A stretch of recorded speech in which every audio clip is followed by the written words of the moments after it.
hit die because of that, because you can't really rest properly in those After being conditions. done in the dungeon, I go out and throw myself in a filth gutter. Just roll around in it until I come back and go down. Pay gold to go down. Exactly. Exactly.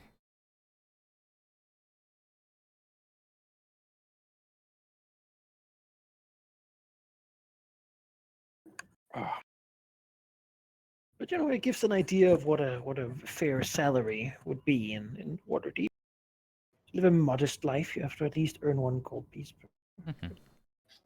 Oh, in the honor of sheep, because he is absent. What version of map tool are we using? 1.5.2. Oh. 40.3. Well, I thought it was 1.5.6. Well, might even be that. It's have a the look. 0.2 I click on, but I think Oh. is that what Map it's tool connected to? version does updates. say 1.5.6 in the about, yes. Because that's what it 1.5.6. starts. When I click the map tools thing. Gaming Dog Junior. Stop it. Damn it. It's okay, it's like I actually knew, because I was in the server already. And now the day where now's the just day need where we to go to the dance. trap corridor without snapping Brand. And we're all gonna die. Now is the Snapping Snapping time. Brand. It's been 2 weeks. We had a lot of long rests. Baldur's Gate style. You know, go into the room, get a fireball. Well, I guess I'll sleep here. Open the door, throw a fireball, close Yeah. the door. Must gather rest. your party before snoozing forth. Just all these goddamn kobolds that spawn when you sleep in the mines. Those cold mines. Yeah. The guys who have 3 fire arrows. Yes. Just enough to shoot all of them before you kill them so you can't get any. Yeah. What a tick move. What a Yeah. goddamn dick move, alright. Take these monsters, make all their treasure into consumables they expend immediately. Like, well, you're on level 2 or something, That's just good game design. you know? Jonas, Yes. for me copying spells into my spell book, if I can't physically prepare spells of that level, I can't copy spells of that level into my spell book. Is that a question or a statement? Statement. Okay. Was there need for that? Did we find scrolls? Yes. We have a Yeah, book. I have a Load spell of book. Oh yeah. Book. Spellbook. We found a spellbook. Not to worry. At what point do you just exchange your own for that one and then scribe it the other way? Oh, that's the question, isn't it? Well, you can't really pick up You another can't- major spell book like that. Yeah, you need to can't. describe it. because it's coded, so you can't That's- like Yep. know everything. That's It's not how like, Dungeons and Dragons works, Manikai. Well, Every you're right, wizard no. has their own shorthand and crib notes, and tabs, and nomenclature for how they No, articulate their spells. But I'll just think of it as an Excel sheet, you know? Right. I, Are you a um, geomancer Good luck or a using another Wujin, person's Manikai? I imagine Beldas' spellbook to be very orderly. Like everything is on exact lines, you know. It's very lines that he drew, but not with like a straight edge. He just had learned over the centuries how to draw a perfectly straight line. The sort of order that Jonas fantasizes about. Yes. Yes, See the everything geometric shapes. orderly and neat. Yes, that's why I have that's why I have a huge picture. That- Over I my thought we were head going back to Texas. that says I say that's what that Order was banner should fine. have really enticed you about. Like, you want to enlarge your order today. Order today. Yes. I always click things that say that. I love order. Give me the order now.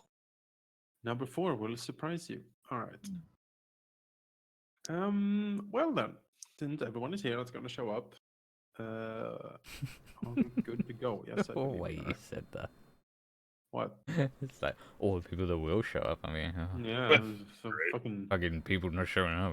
yeah, some people are just like, oh. Oh, what are these people? I'm not I gonna feel show attacked right now. Some of these up. We love you, Grimmett. Tisk tisk.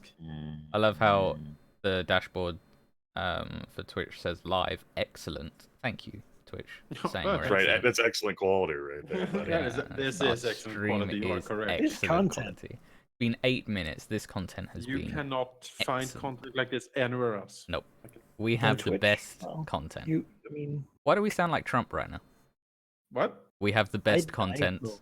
Well, you might. Yeah. I think that's a you thing, right? Yeah, I think you're projecting now. Yeah, And that would be fitting. Well then, it's true.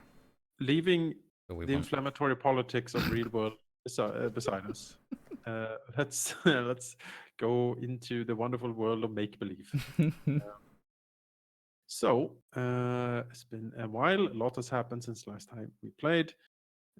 Does anyone feel up to a recap? When did we last play? 2 weeks 2 ago, weeks right? ago. 2 weeks ago. Yeah. Start of the month. I feel like I need to look at the level itself. You know, we have the wonderful map of the dungeon. Yeah, So sure. I will give it a go. I can't Yeah, go ahead. guarantee perfection right now.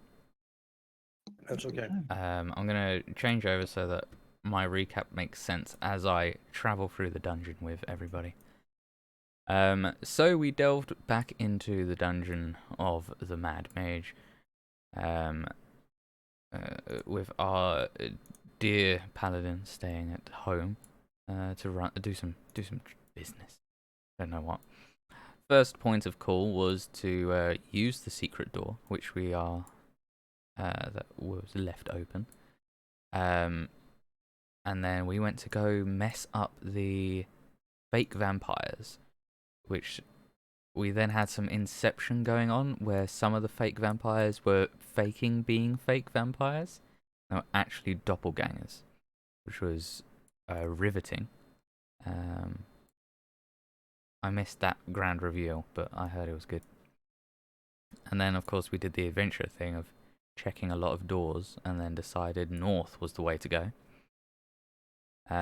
So we continued north and we found like a throne, and then we encountered another lady, Harrier Valashtar, who had all sorts of stuff, including a flesh golem. The room was quite interesting with like smashed giant gem thing in the middle with a dragon skeleton. It was quite interesting. We murdered them all, of course. The flesh golem was not fun to kill. Needed magic damage to kill him in the end. And we looted them, and they had very poor loot, if I remember rightly. Compared to what we would have expected. But, you know, they're fake. So they suck. So we headed up to headed up through like a little meeting room that they had going on. And then up to a corridor with pillars. We were very confused by the pillars and very suspicious of the pillars. So we went to the left, to the west, and we found a room of skulls, which fell on everybody. There's so many skulls. We decided not to rummage through hundreds of skulls for a while, so we carried on, found a hidden door where there was a magical item in the middle. I can't remember what the item was exactly. But there was also a compartment in the chair. I believe we put I think it was Manaki. I think it was a crown. Put the crown on, sat on the thing, and there was a compartment that opened up. I remember the compartment, and there was there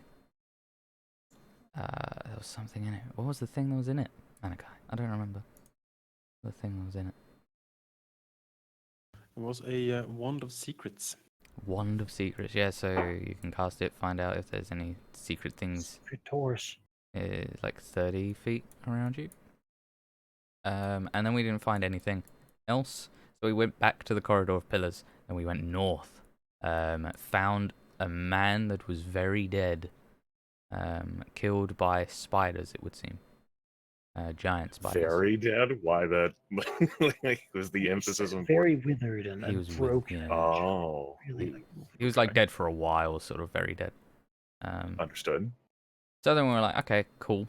And then went down to the grand corridor of random spider corpse and statues of old houses from Neverwinter, like old houses of Neverwinter. They were holding blades up to create like this corridor, in a corridor. We found a offshoot corridor that opened up into a closet that this dungeon has a lot of. And then we went north and we found a room that had, I believe it was acid suspended in the air above a statue that was holding a box. And when that box was removed, I believe it was the statue that animated and the acid fell. And we just sort of trapped it inside the acid while we just peppered it. Obliterated it, really. We went back to the corridor of statues and found a weird runic glowy door. I had a quick look of that, and then noped the fuck out of that. And we came all the way down, back to the fake vampires, past them, and was this when we went? I don't know. I think we went and visited the girls ages ago. No, we were like, okay, well, we got this box. So what's inside the box? Oh, Because, yeah. that's very exciting. Mm-hmm. And so we tried, and then the box got pickpocketed, like a lock picked open, Mm-hmm. and inside was a still slowly beating heart. Beating heart, yeah.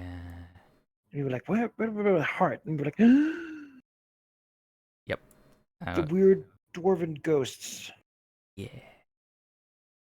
Oh no, We it was figured- a tiefling, wasn't it? It was a Yes, tiefling. tiefling. Yeah, Oh, look I for have the little thinking dwarves. dwarves under the mountain. One of them hides the key to my heart. But Yeah. we were like, okay, we have a box with a heart in it, and we lockpicked it. So maybe we just go there with the heart and act as if we found the key. Yep. Yeah. And then I just don't remember what the dwarf, not the tiefling. There was a reaction. It like reanimated for a short time to tell us something. I believe Valky was What? real What into. did- Valky was real into it. Okay, what did it say? I can't remember, but I believe it was something like we need to find the key, or we asked it a few questions. One of the ones I remember is we were asked where the bronze face was to, Yes. and he was like up north somewhere from where we were. That's the runic door. Yeah. Then he said something about dwarves, but honestly, it escapes me. So, Jonas, this is what recaps are for. Jonas, can you remind me, please, what was? Well, he did give you some general information. You asked about a way down, I believe, as well. Mm-hmm. Yes, yeah. And he said that such a way certainly exists, and that it exists out towards the east, and that there is in fact a secret door in the map room that none of you have spotted yet. Yes. And it is through that one that you could Yeah. potentially reach the lower levels. I remember, and we have a wand of secrets now, You do, yes. which would be Well, real not useful. really, because Not really. Snapping Branch is gone. So I mean, I'm sure That's Snapping true. Branch wouldn't mind us using it. Snapping Yeah. Branch could have left the wand of secrets with one of you, I am sure. all right. If you wish that. I assume since it was something everyone found and everyone was like, oh, maybe, Some barbarian looked at and went, I'm probably not touching that. Yeah. Yeah, so now we're excited to go open the runic door, find the bronze face, then look at that thing that wants us to look at it with the bronze face, and then try to go through the mirror path, because it says find my face. And, how many faces can there really be? There's so many faces, so little time. So yeah, I think our plan was today to look at the Hall of Mirrors and Bronze face. the bronze face, and yeah, There's also still a section that we haven't explored, which is via the fake vampires. There was a Yes. few doors we haven't opened that That's true. we Like could a store. investigate. Yes, you have. There are one secret door close to where the obelisk of the eye is that you have. You know it's there. You just haven't really. We haven't been able to figure it out. Yeah. Maybe the package. Maybe. You know, there's supposedly one in the map room, and up by past the vampires and in the corridor of statues, there is a big double door with a large glowing rune on it. Yeah. And there's also another side door in the statue corridor Yeah, Mhm. it's true. that we But never opened. perhaps we should get in character. Yes. Sure, because we're not. Our characters probably aren't completionists, right? No, I mean, it's actually, I up to think you. probably, but The last run was fairly profitable. You know, no major injuries sustained, secrets found, some magical items even, which you know is always a nice bonus when you're delving a dungeon. But yeah, you have spent a full rest, so you can add that if you haven't already. And at this point, probably on the morning or you know towards noon of the day of rest here, I would imagine Taerin would return, for example. His business concluded out in the city. Yeah. Usually he doesn't walk around in his armor, but in this particular case, he would come in, like already kitted out. Yeah. Just so you know, almighty God, because Durnan likes engaging in the selling of goods and services. I got to replace some missing equipment. Oh, Yep, 2 flasks of oil, 1 javelin, and 1 bag of caltrops, all for 17 silver pieces. all right. Durnan is happy to provide. That's right. Absent. Throw some money at the barkeep. Ta-da! Christmas is saved. Durnan Now we- nods in appreciation as he counts the coin. That's right. Now the children can have peace in our time in Waterdeep. that note, can I? Yorgos did lose a javelin. Yeah, it's somewhere down there. Maybe we should get another one. Yeah, I had to replace mine from the gelatinous cube. You know, I'm not getting Yeah, I that think back. mine. I think I threw it into the acid room, so I think it's You pretty did, much. yes. It's yeah, that is sizzled away. I'm sorry to say. You got a trident, but that's fine, not you really do, the same thing. yeah. Yep, Try it. 5 silver pieces for a javelin. Yeah, we'll do that. Oh, electric. Durnan has like a barrel of them, like behind here. And just Like like no, umbrellas. like don't try to pull alcohol for that one. No, no, wrong barrel. It's just a little handwritten note on it says javelins and it like pokes out of it. Mm-hmm. Like a vending machine. Yeah, Ka-chink. Javelin 5 SP. It's written in multiple different languages. Exactly. Certainly.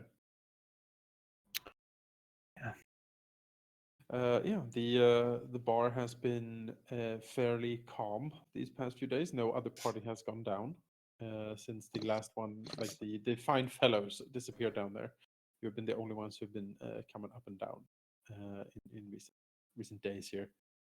The bar is still crowded because you know it's always good fun to have here. Mathrim 3 strings plays fairly well with his 3 strings, surprisingly well, in fact. And everyone seems to generally enjoy it. Durnan is surly, but he always is. And Brock Bonebreaker just glares at everyone from his corner. Yeah. Otherwise than that, it is fairly business as usual. So, buy you day. Have any spell scrolls to buy off her? Or is that something she doesn't keep? She does not keep any in stock, but she could acquire if there is anything in particular you would like. How long of a lead time would that be? Depends on the level of the magic. 3rd level. She says that might take a little bit because level 3 spells a couple of days at least. All right. Rose will shake his head then. It's by that point he will have the means himself, so that's okay. It's more of a precaution for the current delve. So That's fine. Thank her for the info, at least. No, no problem. She's here to serve.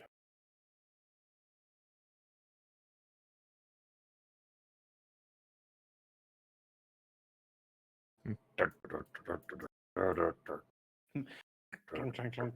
Oh, hello. Ah, Taerin, you returned. How Yes. went your excursions?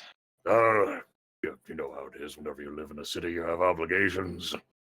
Oh, I have a home here. I'm not just some adventurer. I have to answer to people. They have to answer to me. Hmm. Like How you folk. doing?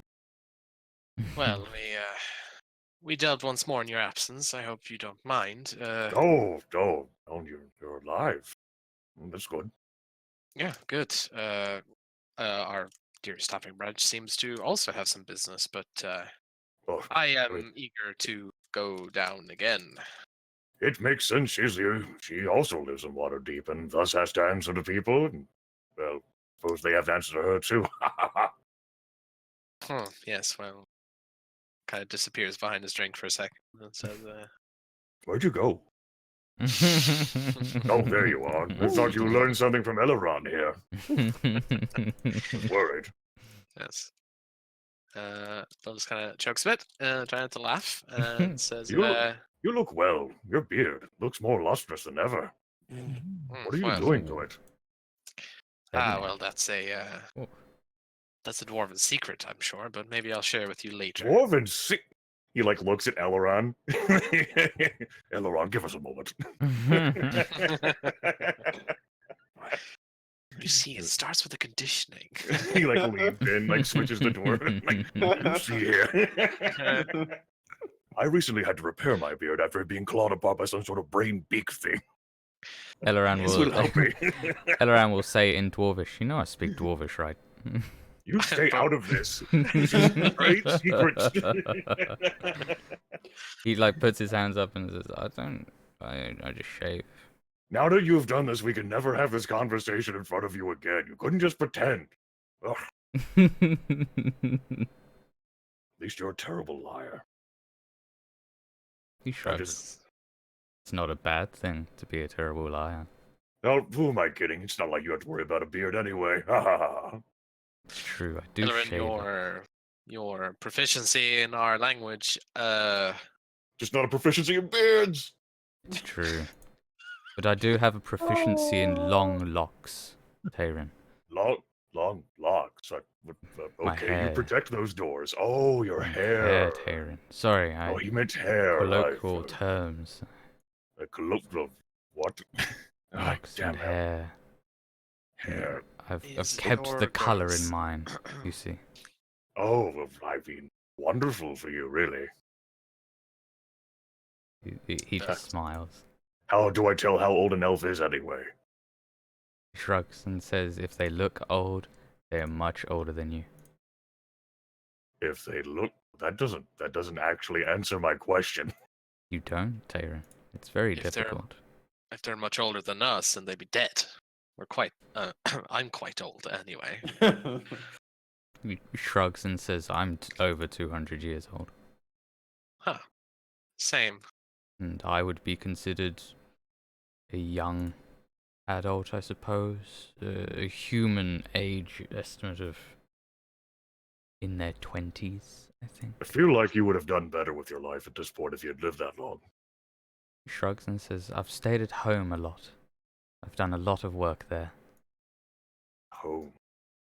Home, Yes. yes. You seem Well- to take a long time to do much, but Well, when you get called away for Waterdeep, we'll just have to keep in mind that you'll be missing for more than one day. It's true, it took me a very long time to get here from Talithil. Very long Eh? time. Have you considered moving? Waterdeep is great low rates. It is very difficult to move a kingdom, Taerin. I would not You'll- leave my people. Move a kingdom. Can't do that. That'd be very offensive to the Sword Coast. Move yourself, yes. But then I would leave my people, Taerin. Oh, I You can- apologize. I did not. I've You only can't live here told. in a yawning portal forever. I've only told Beldas. I am, I suppose, a prince. Oh, well, Your Majesty, or Highness, No, or no, whatever no, other don't. terminology. No need for I didn't realize I was dealing with Prince Eller. No wonder you disappear. I'm not worthy of seeing you. No, there's no need. We are here for similar reasons. He like looks over towards Beldas. Okay. Beldas shrugs. He Taerin looks over at Beldas. Does that mean that you are Your Majesty? Why don't you disappear like he does? you know my reasons why I'm here. I am no prince. However, I do have a position of renown. Of course. Well,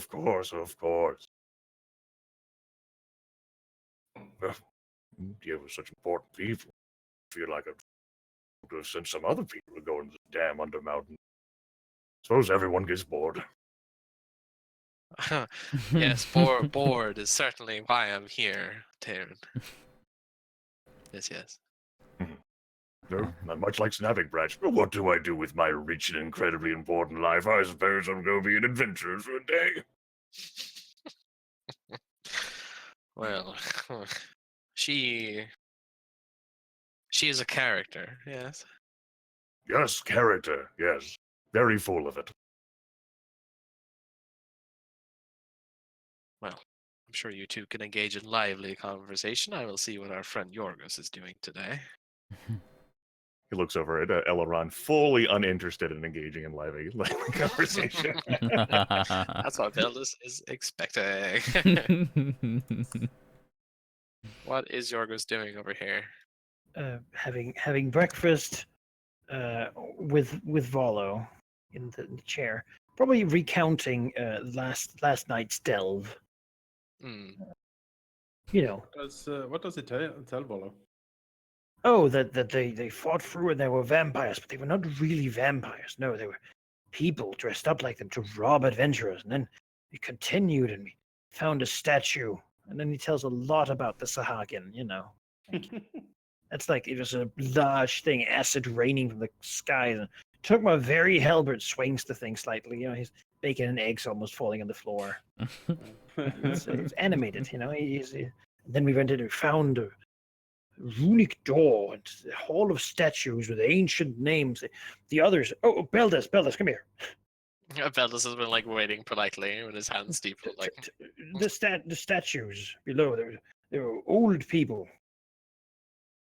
yes, they were remnants of some history, although with the random nature of the dungeon could be from any time, anywhere. As They're I'm sure old archives people are from with them. Waterdeep. Volo listens. He nods and says, "Oh well, the rune of the door. Could you describe it for me?" Beldas will do better. Does Wallo have? I'm sure he has some paper. He sure does. Beldas, with the best of his memory, will sketch it out. All right, make me an Arcana check. All right. Yorgos didn't really pay that much attention to the runic. Like, 20. Okay. Roll me a d10. Okay. 8. And another d10. 8.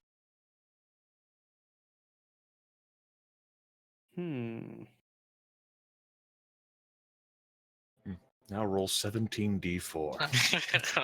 I'm like, oh. stands and slams you so high falls to the floor. Pervert. What kind of artist do you call yourself? Follow Black tongue Volo mortal. frowns, looking down at it. He says, "Oh my. Well, I might be mistaken here, but I believe your party has encountered one of Hallister's personal runic designs. Yes, indeed. Takes a big, long, like, drawn his pipe, thinking.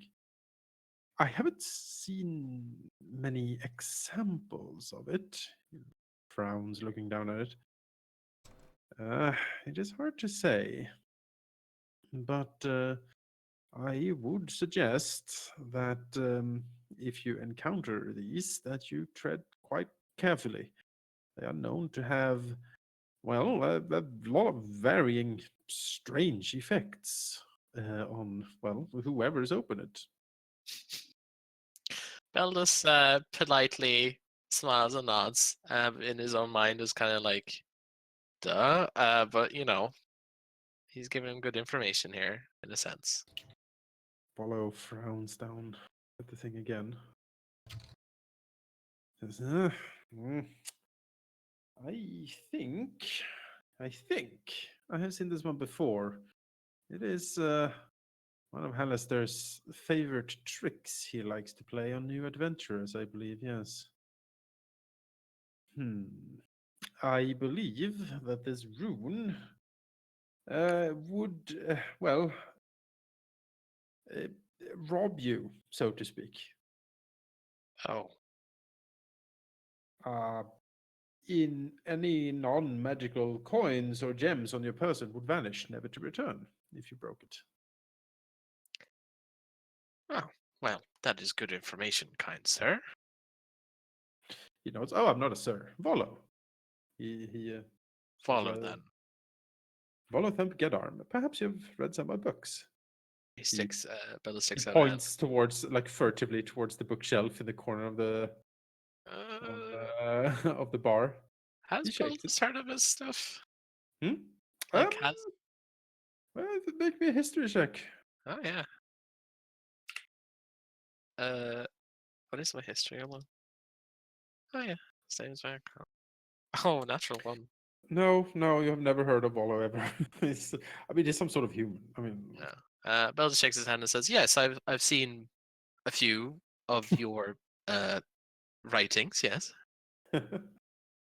He nods, smiles, and says, "Well, that's simply wonderful. Thank you.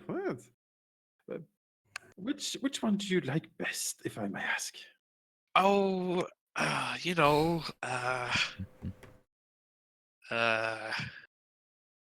the one, the one with the thing, Beldas looks to Yorgos for like help, like wringing his hand. Yorgos looks very interested. I don't think he picks up on your like you. Yorgos is a very honest Minotaur in that he doesn't know why you would lie. Volo looks at Beldas. His smile falters a little bit, but he waves a Wait. hand. I want to do check. Yes. What kind of check? I don't know. I was just bluffing to give me a second to think about something. Maybe like, right? yeah. I don't know if there is a bluff check. What is? Are you gonna use your book? Deception. Bluff would be Yeah, I was thinking deception. of using my book. But like, it's hard to bring out my book at a time like this. So I mean, it hangs on a large chain next to you. that's true. I'm just wondering what kind of check. Yeah. All right. Let's do that. You would basically Roll spend again. a Yeah. healing surge and get a reroll on. Yeah. All right. Well, as Beldas is struggling to remember, his hand touches upon the book of rituals that he has, and not his spell book, but the one that is handed down from the title, which is known as a chronicler, the wizardly dwarven of the Forgesworn, and so the book itself, dictates the rituals of crowning the king and certain rituals that must be done. However, it also has a bit of power to it, in that the past users have kind of infused their essence in a sort, their knowledge. And by investing a little bit of his own, essence himself into it, he can bring forth the knowledge. So basically, Buzz is going to spend a hit die, and it gives him advantage on a knowledge check, which means I'm just going to roll again. So he kind of subtly clasps it open slightly, and he feels a bunch of voices and whispers through his mind as he searches for Volo, as something to grab from the stream of consciousness that's coming through. Yes, the ancient spirits of his clan whispers to him. A natural 20. From Light. 1 to 20, my word. Light pours out of his eyes. Oh! Now he has read all the books. Exactly. No, he realizes actually that Volothamp Gedarm is quite famous. He is a historian and a chronicler, famed for traveling the realms and recording all the great events. He's in fact much older than he looks. Some sort of magical mishap, or conjunction of the spheres, like something. He has been around for Yeah. a long time, hundreds of years. He has written such fantastic bestsellers as Volo's Guide to Monsters, and a chronicle over the times of troubles when the gods walked the realms and did battle in mortal form. He Yes. has seen quite a lot, and is often supremely knowledgeable about things. He is a bit of a scamp, however, um, and a bit of a rascal, acting, you know, um, acting perhaps not as you would expect a legendary traveler. Yeah. um, but he is certainly a go-to guy for information about the realms, and he is mostly accurate, if a bit too curious for his own good. All right. Well, with that sudden flash of inspiration, probably Beldas kind of jolts a bit and says, "Ah, yes. Well, considering the fact you have written, well, numerous volumes, however, the most applicable one right now and most useful would be how would I ever delve into this dungeon without your guide, of course, to the monsters that lay below?" Oh, Volos' smile radiates up again and says, "Well, I am most humbled, Sir Dwarf. My own very modest work to be used to something like this is quite an honor. Thank you." He smiles warmly. Beldas, winks and mental thank you to his ancestors and says, You never "Now, told me you had read his books. well, Sort of we haven't been." dwarves just continue to marvel me. My Volo friend. look towards Yorgos, frowns a little bit. Oh, interesting. Sort of says to himself. Well, my friend Yorgos, we haven't been together very long, and I am very old. I have read many a book before your time. He nods. Yorgos doesn't really know how old he is, but he supposes it doesn't really matter, given most of the time is spent in a room. Yes. Um, well, Beldas will say, "Well, I originally came over to inquire, Yorgos, if you were ready to delve once again, but Yes, just a moment. He swallows his food. yes, Oh, like a snake. just tips the plate back and opens his Yeah. mouth and it just all falls. Stretches a little bit, picks up the halberd that leaned against the chair. Mhm. Other famous works is Volo's Guide to All Things Magical, Volo's Guide to Cormyr, Volo's Guide to the Lands of Intrigue, Volo's Guide to the Sword Coast, of course, Volo's Guide to Waterdeep, and so on. He's quite the sort of a combination of traveling guide, scholar, historian, and small-time wizard. That's sort of what he sure. does. What was Hallister's runes in that guide to magic, or is that just like a No, something? that seems not that Bellas recalls. This seems to just be a little snippet that the Volo shared with you for Alright. the good of his heart or something. Well, Bellas will take up the drawing and nod and say, "My friend, thank you for the advice." Oh, not at all.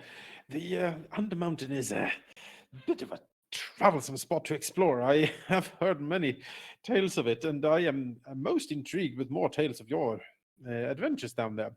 The place changes from time to time as, its owner, his mood changes. So, any and all information you bring back to me would be of great interest. As he puts a hand towards a little notebook he has on his side, and you can see that he's taking some notes when Yorgos has been doing his somewhat. I mean, at this point, Yorgos basically reports because he likes hearing stories from Volo, and it seems Volo pays attention when he talks too. Yeah, he does. You know, that works for him really. It's also the most comfortable chair in the whole room. So It sure is. Volo has ensconced himself in a good corner here. it's close to the bar. You know, can look out the window. Things are a little quiet. Oh, for sure, yes. This guy's good. I mean, Yorgos, strangely enough for him, maybe he is proficient in persuasion, and so he is not he's not a boring conversation partner for the most part. No, it's a grand He story certainly is of not very heroics. deceptive. Yeah, he enjoys storytelling a whole lot. Yes. Different life I could have been a traveling minstrel. Ha. York is the traveling minstrel. I love it. You know, Was that supposed to laugh? No, I am really excited at the thought that I laughed. I'm sorry, Yorgos. But yes, if Oh, never mind. you I could do, never be mad at you. I'd hope not. But yeah, Beldas will kind of respond to the offer and say, well, Yorgos can give you a good summary, but for things of a magical nature, then he taps the side of his head. I am always available to talk. When I'm up here, of course. he nods and says, I have enjoyed my time with you. And as I said, if you have any questions about anything, really, you can come to me, and I will do my absolute best to assist you. What do you think is the greatest foe that lies beneath? Hallister, bam! Yeah, Volo cocks his head to the side and says, well, sort of depends on what you're looking for, I suppose. I mean, the dungeon's owner is supposedly one of the most formidable mages in the realms. I have an acquaintance who gives him a wide berth, and that is saying something, because my acquaintance is quite a wizard himself. Lucas nods to that. He remembers the one time he saw the crazy person. Yes, yes. Strokes goatee. Far from that, there are, I imagine, all manners of monsters. Anything you can dream up is probably down there. Lucas nods. That's quite a lot of things he can dream up. Yeah. Well, then it seems like I won't be leaving anytime soon.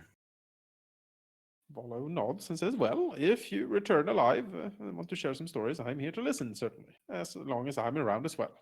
I do. He looks at his book. I do travel as well from time to time. I might not always be here for you. Yeah, and there was a bookshelf in the corner, you say? Yes, there's like a pile, or at least there's like a pile of like books, like over behind the bar. But he sort of indicated so towards behind the bar, maybe there's like a private study or something back there. Oh. Because he always feels like while he's here, yeah, he hasn't read any of this guy's books. No. He didn't actually know he was famous. Because how would he? Yes, certainly. People in Undermountain didn't talk a lot about Volo. No. But you know, he feels like, well, this guy's here. If he's famous, maybe he should get a signed copy. You know? Yeah, maybe. What would be the price of such a thing? Yes. What is Volo's favorite book? Most proud of. It's should read. You know, if he has to read one. He has to read one book. Well, I mean, you know, there's. He thinks about it. It's so many, really. It's hard. It's like picking your children, I have to say. Well, where would be a good place to start? Looks him up and down and says, well, if you can find a genuine copy of my Guide to Monsters, I'm sure it will be a delight for you to have down there. Volo doesn't have a copy with him? No, sorry. It's all sold out, I'm afraid. I'm Well, waiting I for a understand. reprint, but my publisher, you see, Yorgos nods. it was a bit of a bit of an affair with a princess, and yes, well, He sort of points to him and says, when I come back. Yes, well, perhaps. He smiles. I'm sure one of the book stores in the city might have a copy somewhere. Ooh, well, he's going to go have to find that. A new edition is coming out, I believe. I just don't know exactly where. As I said, my publisher is a bit of a... it's a bit difficult to deal with sometimes. He gets testy. Follow gives a grimace. That, We all fight our greater foes. To improve, yes, I should think so. Well, quoting the holy book. yes. He'll go over, and you know what? I think he sometimes does this at this point. He'll pay for Volo's breakfast because Oh, it's a little rude to like sort of invite yourself into that space, even though Volo doesn't dislike it. He sort of feels like he can do that. It's like the man for his time, right? So I'll remove a silver. that's perfectly fine. We'll Seems about thank right. him. Yeah, well, Beldas just says, pleasure meeting, and then abscond. I'll walk up to the others. Going back to this conversation, how is this conversation going on? What do we Very hear? animatedly. So Taerin stops as Beldas and Yorgos approach. Comes up, puts a hand on Eleran's shoulder, and shakes him slightly. Just, we all ready to continue? There's many things down there. Volo was apparently famous, and he had something to say about the runic door. Whoever owns it will be robbed magically. So whoever owns it, opens it, should not be having their pouch on them. Eleran quirks like an eyebrow and says, "That sounds peculiar, but if Volo indeed gives this advice, it is probably one we would follow." Yes, I mean, they call him the Mad Mage. I suppose all the money down there comes from people doing stuff like this. Over Just his apple. We had been done clearing out the whole dungeon. It came back just to take a look, and then Taerin over his apple says, "Suppose we should follow his advice in love affairs as well." so glances back. So, look, you hadn't been told about love affairs. Perhaps we could skip those in your reading, Yorgos. Sure, slightly. No, you're going to be That reading just some. makes me more intrigued. I mean, Yorgos wants to know what love is. Volo's guide to Volo's Volo's Guide Guide to to Romance. Love. He writes like a super seducer book.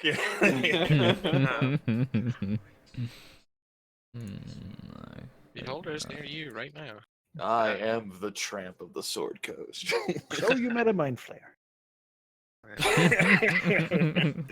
What next? Volo's guide to the game. How to save your brain. Oh no. Alright then. What Shall did we- even- Shall we? Yes, let's go. All right, yeah, let's That'd be go. great. Let's go break up the door, find the bronze face. It's gonna be another great day in Hallister's dungeon.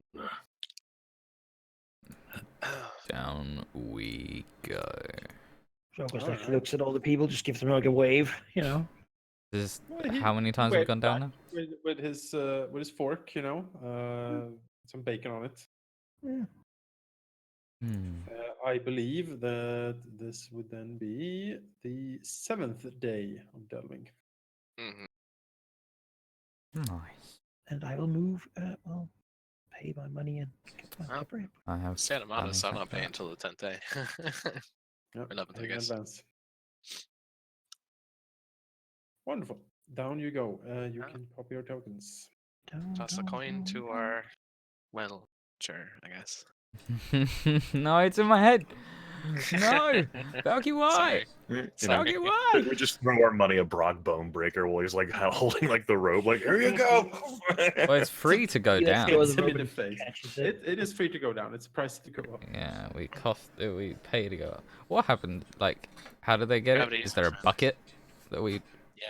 like pay into, and then he pulls it up, Yep. and then Okay. Yep, there's a little rope that you can pull, and a small bell will ring up top to signal that someone wants to come up, and then the bucket will come down. You put in the coin, and then you'll get up. I prefer my headcanon of they pull you up, they ask for the money before they let you like swing onto. Otherwise, they just let They you don't- down again. Yeah, Puts a knife on the rope. Going down is Beldas' worst experience so far in this dungeon because he doesn't like being in the air. He's Yes. a dwarf, damn it. He's supposed to be underground, not There is like- no roof. We're gonna float up hanging. into the sky. yeah. To Dragon Stand, Age reference, if anyone Yeah, gets stand steadily with his 2 legs on the ground. that. You know, for a moment he looks as old as he is, but when he's down, he's fine. Taerin's so used to like being on seafaring vessels for decades, nonplussed. Like, woo. Eleran misses trees. Avast! Screams Taerin as he swings the rope down. Almost feels at home. Well, not nonplussed. My trees. Forest. Mine- Your trees. There's no Don't worry, we forest. might find a grove Hallister is growing down here in the Undermountain. There is hope yet for greenery. There is, and it would only come soon enough. Well, it'll come when we get there, whenever that is. We can only hope it will be sooner rather than later. Then let us make with all haste to the potential grove. Let's. Sure. Yeah, John. We are. Well, This way these days. Door we know. Where is our And cleric wizard? This one. Yep, this one is jammed open because Snap. made a natural 20 on it, so it's Oh, okay. it's open. we don't have to go that little tiny bit around. No. Okay, so are we exploring the runic door or Yeah, the let's hit the open door. area first? Or We could do the open area. I mean, you know what? Eleran is sad. What would you like, Eleran? What do you think is more likely to be a grove? Hey. to save my Also- people from monstrosities that constantly attack them? As a query, you said something about like this wand of secrets. There was this secret sort of area that Snapping Branch, I recall, like got fussed with down to the It's south. true. We do have that as well. That is So, a I mean, thing. These two passages are the only ones where, well, we've been led to believe this bronze face. Since there's a place down south asking for a bronze face, might as well find it before we go down there. Well, there is also a bit that says "Find my face" next to the Hall of Mirrors. There's a horrible ghost room, I remember. But you all don't want to go down there for some superstitious reason. Once we have the face, Mm. Well, what if the face is there? I'm not. that I'm would be- not. I'm not going down the Hall of Mirrors. Let Don't us think. let us see what is in the rooms we did not explore. all right. There could be something that the vampires were hiding. Or The vampires. He does like air quotes, vampires. Their teeth were glued on. Point to like the withered doppelganger. Yeah, then there's doppelgangers.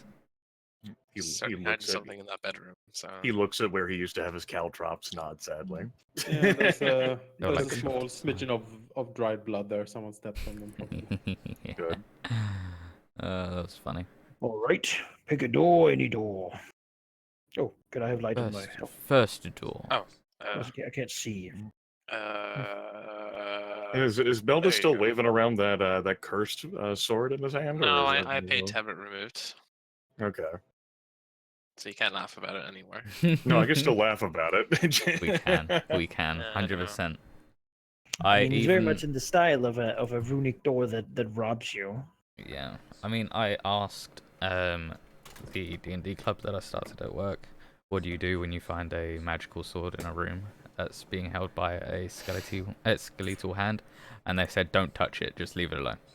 So... What, you gotta touch it. How else would you know? Well, Talented. they're overly cautious. I'm just a calculated risk taker. So Like if let's you see. find a crown on a pedestal, then you put it on, right? Yep. This Well, on that note, I'll just go up here. is why we're bold. All right. Oh wait, wrong campaign. Kick of the door. Daring. Ah, the door flies open. Boom. Ugh. Aha! Hello. A bar. Uh, What is that? In front of you seems to indeed be a nicely appointed bathroom. Um, Oh, With a well, Wait, gambling what? den Mhm. inside it? the entire northern wall is one large stone fresque depicting a rugged mountain hollowed out with caverns containing tiny sculptured figures of dwarfs. Behind the mountain, carved rays of brilliant sunlight fan out over the edge of the wall. Beneath the mountain fresco, carved into the floor, is a large recessed stone tub. It is 8 feet long, 4 feet wide, and 2 feet deep. Well, This fresco is fascinating. On the table here, you see an assortment of flasks and vials. look for the key under the little dwarves by the mountain. Yes. He must ask himself. Uh, We sort of opened the thing already, Mm. though. let's Taerin. look under this tub. Taerin calls out, even the fake pyres had to clean themselves somehow. Aid in The looking. tub has some a bath towel and some stuff like thrown into it, but otherwise it's drained of water currently. Okay. But not in it, but like around it, underneath. Is there anything there? Or... You can do a perception check. Oh no, Look at the dwarves. I will guide myself Yeah, I'll help. Let's do this. through 20. Meriden's. Well, Oh, Ooh, fancy dwarf. there doesn't seem to be anything like particularly or hidden with the bathtub and stone wall arrangement. But you believe that the small collection of flasks and vials on the table here might be valuable. You think they're like perfumes and bath oils and stuff like that. I was just looking at them thinking we should drink them.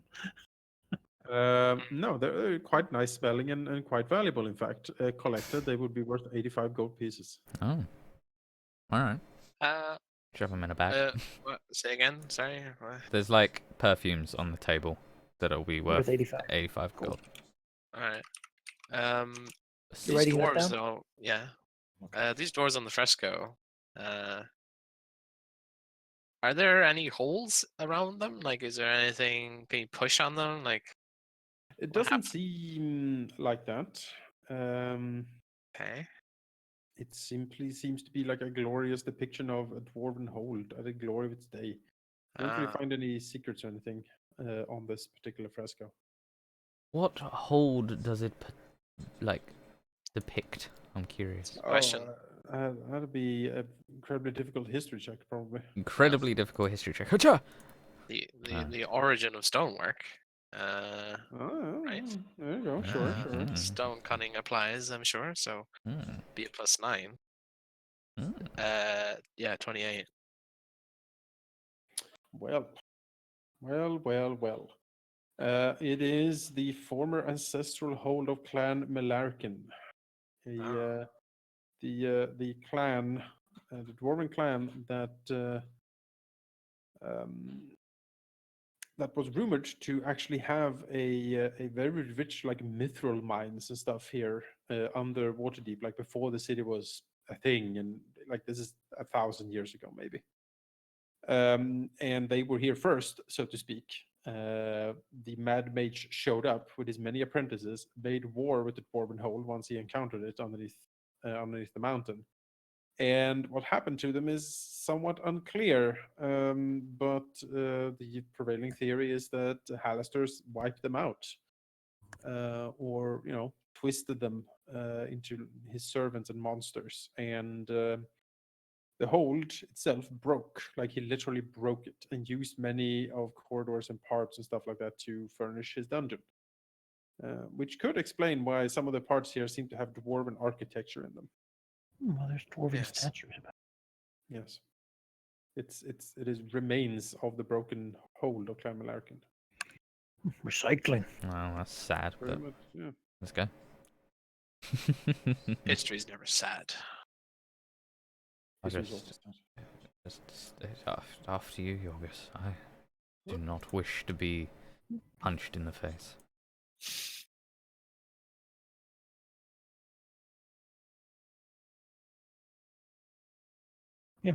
Check the next door. Opens up into a corridor.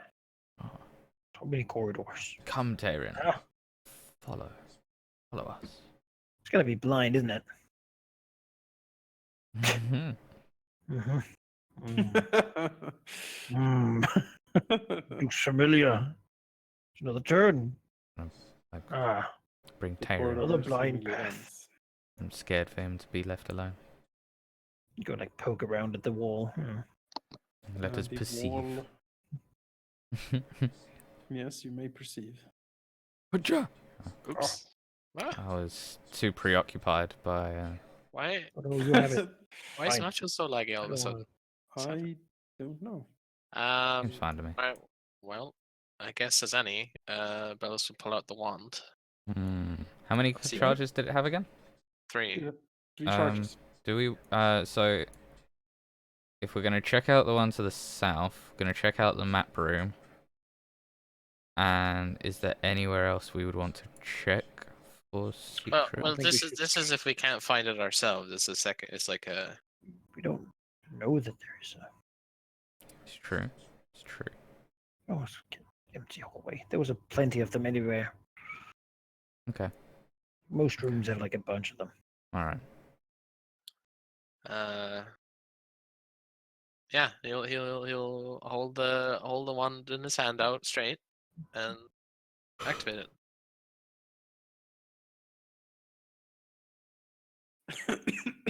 Oh gosh. The wand spins around but remains inert after that. It does not seem to detect any secret doors. All right.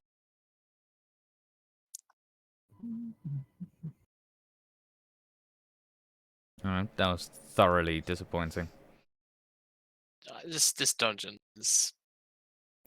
Its design is frustrating in itself. And I think that's the point. So. Yeah. It's all like it's almost like Hallister doesn't adhere to what you consider comfortable and fun. Yeah. Again, he's probably built it of things he took from other places, so just stuck them together. Just he went on holiday and he decided, yes, I do like these What's gonna happen up there? these tiles. So he changed the entire level to be only these tiles. Well, where's he gonna put them? Like, I mean, yeah. if you have a piece and you don't know where to put it, you just stick it on there somewhere, and then, it's there until True. it's done. Mystery. All right. Well, All there's right. a door down here. Who's gonna open the door? I mean, I don't mind. All right, go ahead then. Should I hold your? Yeah. Do we want to check well, this door first? Just Yeah. in Safe. case. Not runic or anything. All right, fine. Just in case. We don't want to be Put that door in. The door surrounded. is decidedly unrunic. It's a corridor. More corridors. I'll Taerin. look back to Taerin. Many corridors. We'll keep on moving. And look for.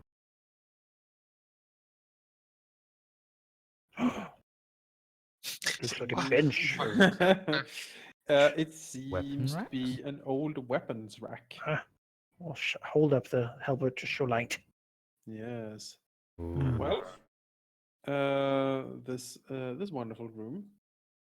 There it seems to be a well, it is a dwarven armory, or was once upon a time. The design is clearly dwarven. Most of the stuff is made in like stone and some wood. Everything is covered with cobwebs. However, the south door here has a hand axe embedded on it, like slashed into the door, stuck there. Everything else here seems rather deserted. Mm. But Nothing it's else a door, of interest. right? It doesn't. You don't see anything of interest. Most of the all the weapons seem to be gone except the hand axe in the door. Mr. Beldas, do you want to grasp it? Huh. Well, let me look at it first. Right. Does it look particularly mundane.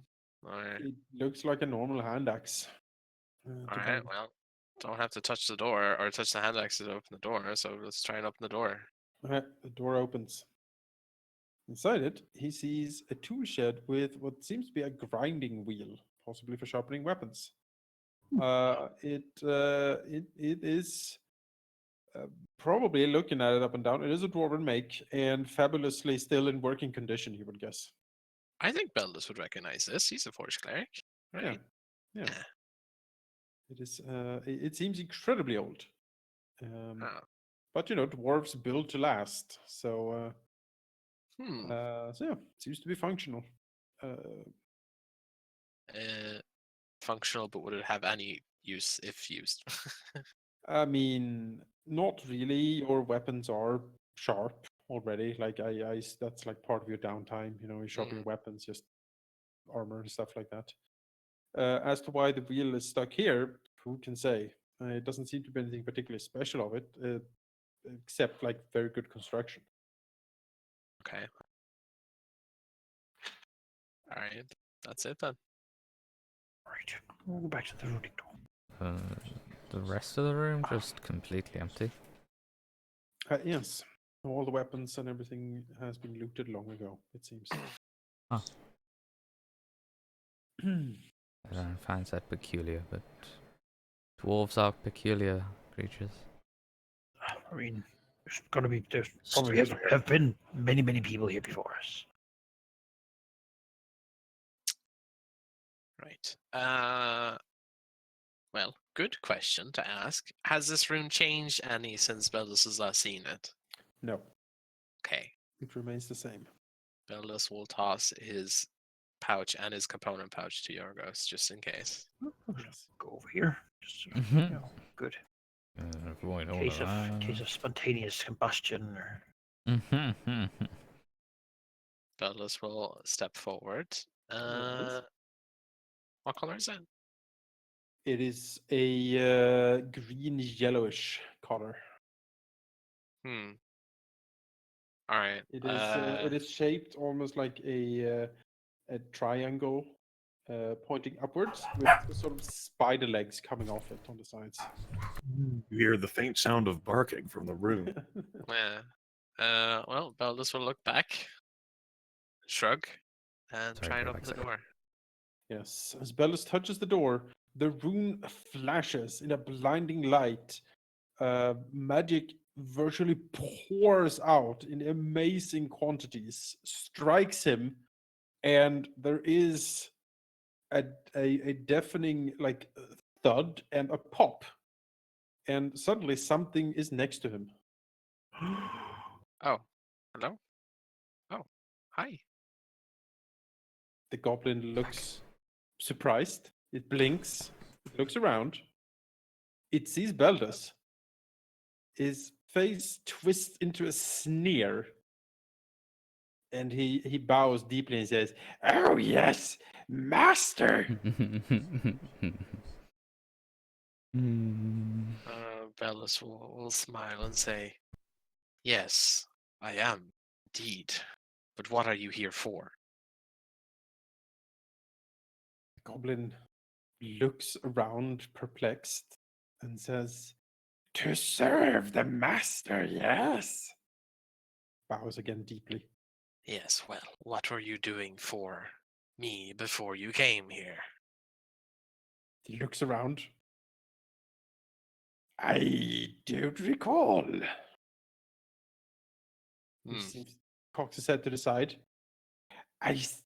There was food, yes. Much food. We had just attacked. He smacks his lips. Succulent dog flesh, yes. Very nice. So, like, when you describe it, he just appeared out of nowhere next to Beldas. Yes. Okay. Well, He looks at Bellas with a there is definite contempt and loathing, but at the same time, like stunning adoration. Like every time he looks at him, it's like he's seeing God. okay. Only the goblin still hates God. Yes. just a Minotaur behind the pillar, behind the statues, like looking out, like pointing to the halberd and like questioningly, like The goblin, Beldas will- the goblin Beldas. like switches his eyes, his gaze around to Yorgos, and like does a very, very rude gesture towards him. What, me? No, towards Yorgos. Oh, okay. Beldas will hold out his hand to you. You go away, you stupid cow! I am talking to the master, yes! As he like bows deeply again before Beldas. Beldas will hold out a hand in a staff to Yorgos, because no doubt he might get mad, and if he gets mad, things bad will happen. Your name? I am Splug the Third. I think Splug will do for now. He looks a bit tight dejected. And says, "Yes, master, of course." Strokes his beard. Well, your first task for me then. Go through this door and see what you can find. He nods and looks with absolute terror at the door and says, "Yes, master, Splug will obey." Good. And Splug will open the door. Or try to. He's a goblin. It's a very big door. But he huffs and puffs. You know, he tries his damnedest. And very slowly the doors creak open. I have this very sudden urge to keep this goblin at all costs. Well, you have I will call you Tree. It reminds me of home. We have goblins at home. But this goblin is different. The double doors open up into a grand hall. The ceiling disappears up into darkness. And clearly, again, this is a dwarven make. You would expect that this might have once been like a great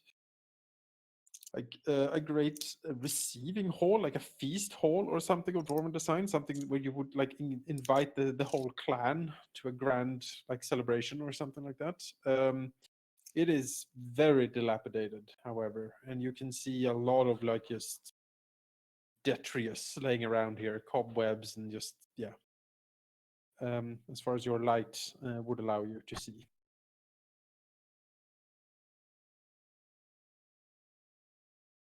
It does appear to be quite large, however. Okay.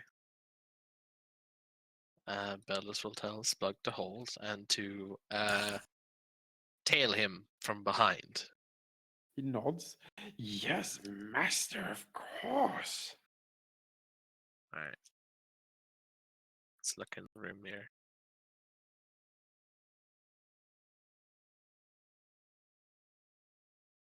All right. Beldas looks around. How far is his dark vision? I think it's 60 feet. Let me check. Probably. Probably 60. I have It's a 90. general normal dark vision range. Let me. Yeah. I think dwarves have 60. I think I went over dwarves yesterday. Dwarves have 60 feet of dark vision. I have Okay. 90. Then as he enters, like looks around here, he does see some things. Yes, indeed. The detritus is obvious everywhere. There's a lot of just rotting flesh, blood, and other like just bones and remains of such. He can see up north and to the east piles of like of this detritus like gathered almost like a nest, and something moves in those nests, peeking over the edge, like looking at you with big, glowy, hungry eyes and lots of teeth. Oh, bother. And we will go to initiative. Oh, gee, Christ. Alright. Yes. Initiative is. Oh, good. Goody 2. wow, a natural 20. Okay, well. We'll command that goblin to fight. Splug, get in the backpack. Save yourself, Splug the Third. Jonas, why? This is not my doing. You rolled a die, and this is what happened. What I didn't Splug roll any happened? Splug Just happened. touched the door. Oh my god, Splug. So happy. I mean, it's better Beldas. than being robbed, right? Beldas Yeah. surges into action. There must be a dragon costume. The surge is back right now. Flee! Jesus. Okay, Splug, sorry. you are my vanguard. I don't have the ranges of my spells ingrained in my mind, but I'm fairly sure I cannot get within range of anything currently. So, Beldas will. Some spells are 120. I don't think I have one. Wait, Almost hold on. 60? Aha. Almost 60? Firebolt is 120. Well, here's the thing: you wouldn't be able to see that distance. Keep in That is mind you have true. dark vision of 60 feet. You can hit the manticore to 60 the feet, yeah. north.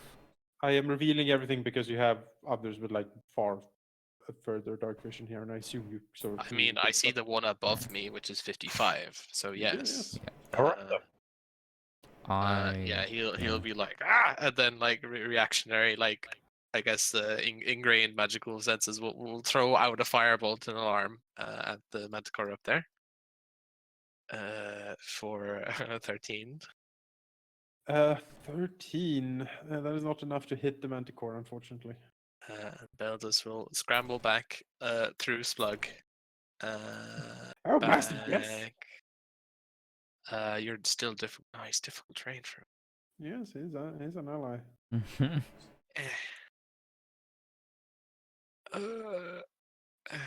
There.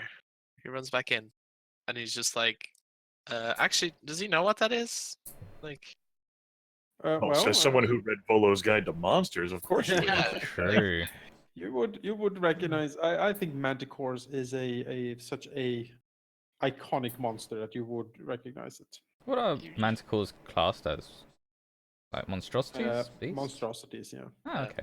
Good. Yeah, Beldas will just come stumbling back in the door, just breathlessly saying, Manticore! Like, hide behind Taerin, kind of. Oh no, not manticores! Yes, Manticore. Short to say. Oh! I think I. I mean, what do you think's gonna happen? Yeah.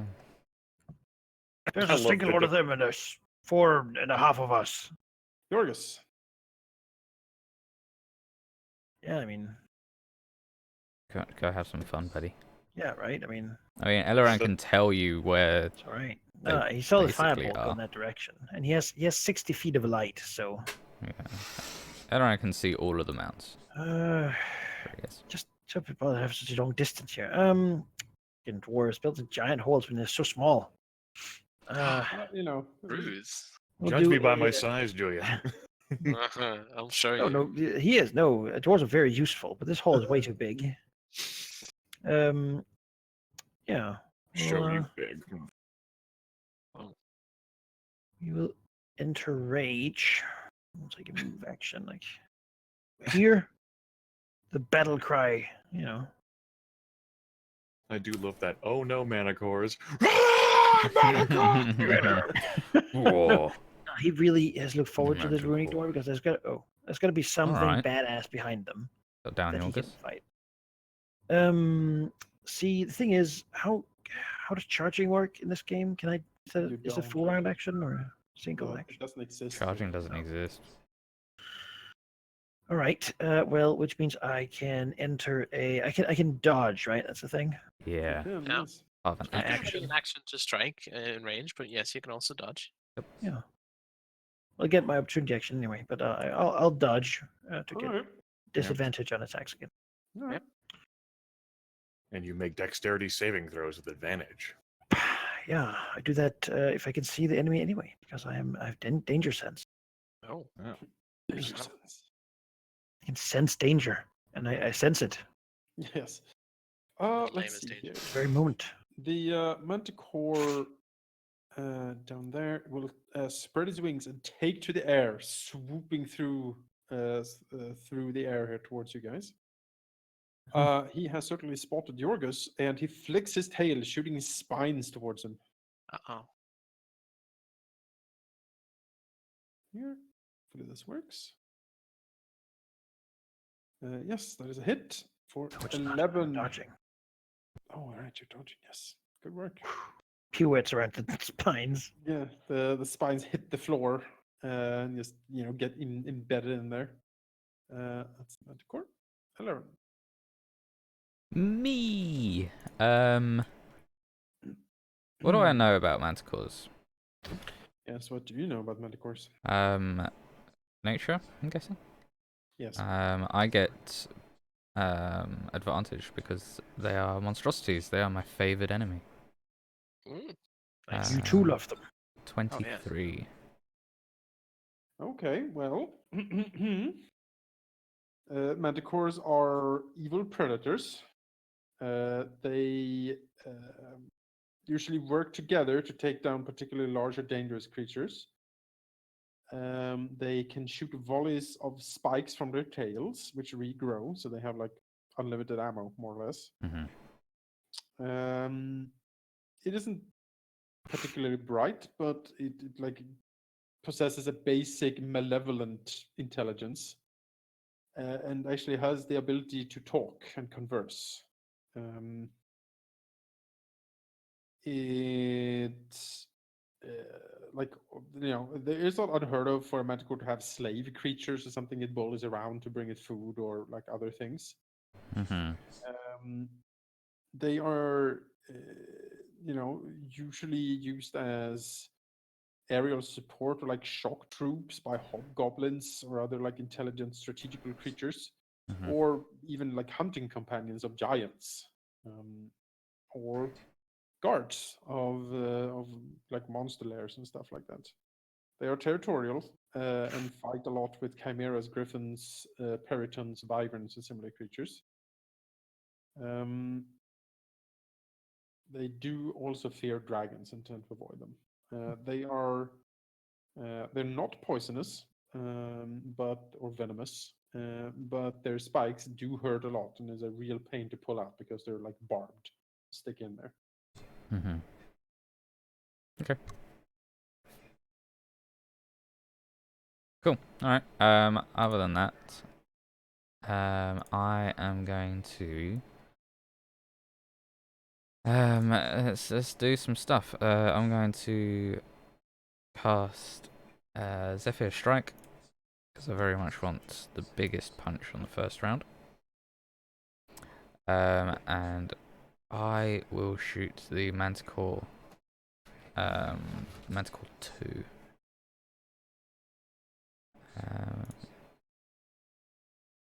So 28. Are the first and the second hit.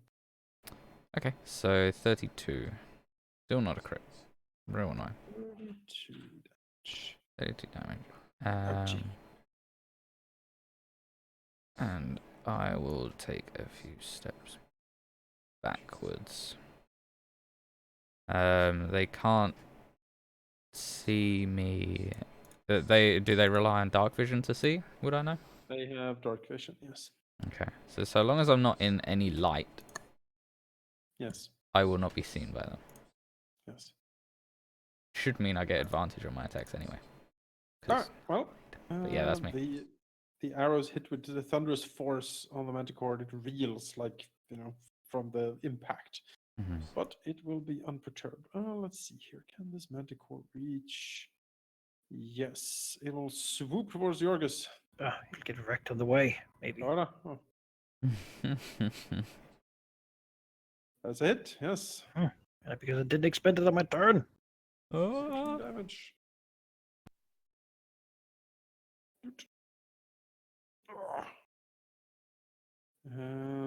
Let me see. You have the sentinel feat, right? Nope. No? Nope. Okay. Wonderful. Then the manticore will get to Yorgos and using his bite and claw to try to get to him. Does a multi-attack, so it does 3 attacks. First, it's bite, miss, and claw, and claw. That 2 is claws. A hit. A hit. A hit. Okay. there's still disadvantage from the dodge, right? Right. 9 slashing damage then. Which is halved. Yes. Because I am resistant due to rage. Taerin. Okay, Taerin, as a move action, will come out here. Yes. Temporary. And as a standard action, because, flying creatures, not really his bag. Doesn't have to take this shit, and he's gonna show these evil manticores the teachings of Illustrate. He's gonna throw down a moonbeam. Oh no, the moonbeam. That's right. I did not mean to copy all of that, but sure, go for it. It's a 5-foot radius, 40-foot high cylinder, which I'm going to plant here. A creature that ends its turn, enters the spell area for the first time, or starts its turn there, must make a Constitution saving throw with 2d10 radiant damage on a failed save, or half as much as a successful one. Okay. So when that Manticore starts its turn, it'll have a Constitution saving throw of DC 14. Okay. That's my action. That's my move. I'm not gonna do anything as a bonus action other than say Manticores in my turn. Alright, Sailor Scout Terran uses the power of the moon to punish evil. That's right. What I do. Swoop forward on his wings, and he will, point his spiky tail towards Terran and shoot a spike. Oh crap! There's another one. That's a miss. Not quite. Plonking off the shield, just barely. That's right. Barely. Beldas. Gonna take out a There's shield. 3 of them.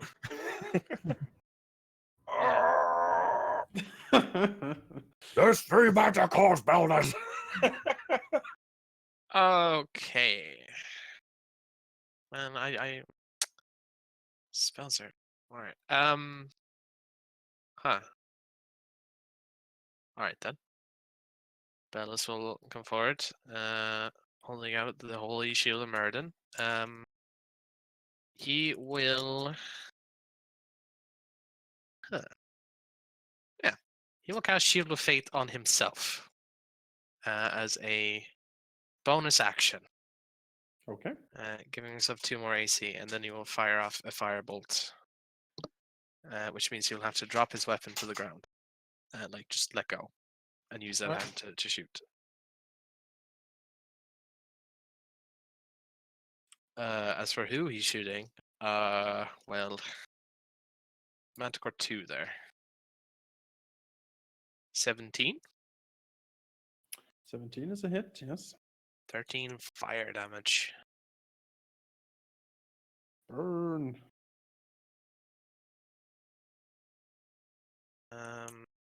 Yeah. Meriden's light surrounds him. He steals himself for the incoming Manticores. Yes. it. Yorgos. Oh, well, there's a medical right here, and it needs to be struck by Halbert, so that's what he'll do. Do that, and that, and that. Okay. I assume the 2 first are not hits. No, they are not. Last one is though. Then that'll be on the last one.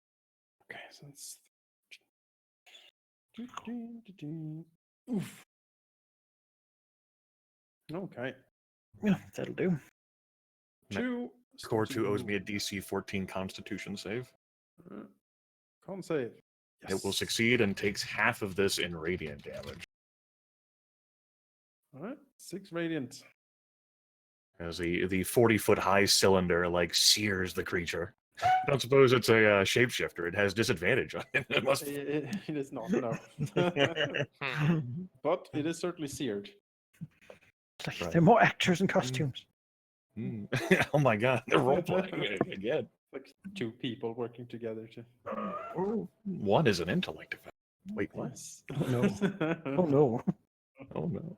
Then I'll Alright, rage out well. this room. The Manticore will swoop in. Where does it swoop? There's a lot of fighting. There are group creatures that he will swoop in here. Towards Yes, Yorgos. come get There's a hit. 8 slashing damage.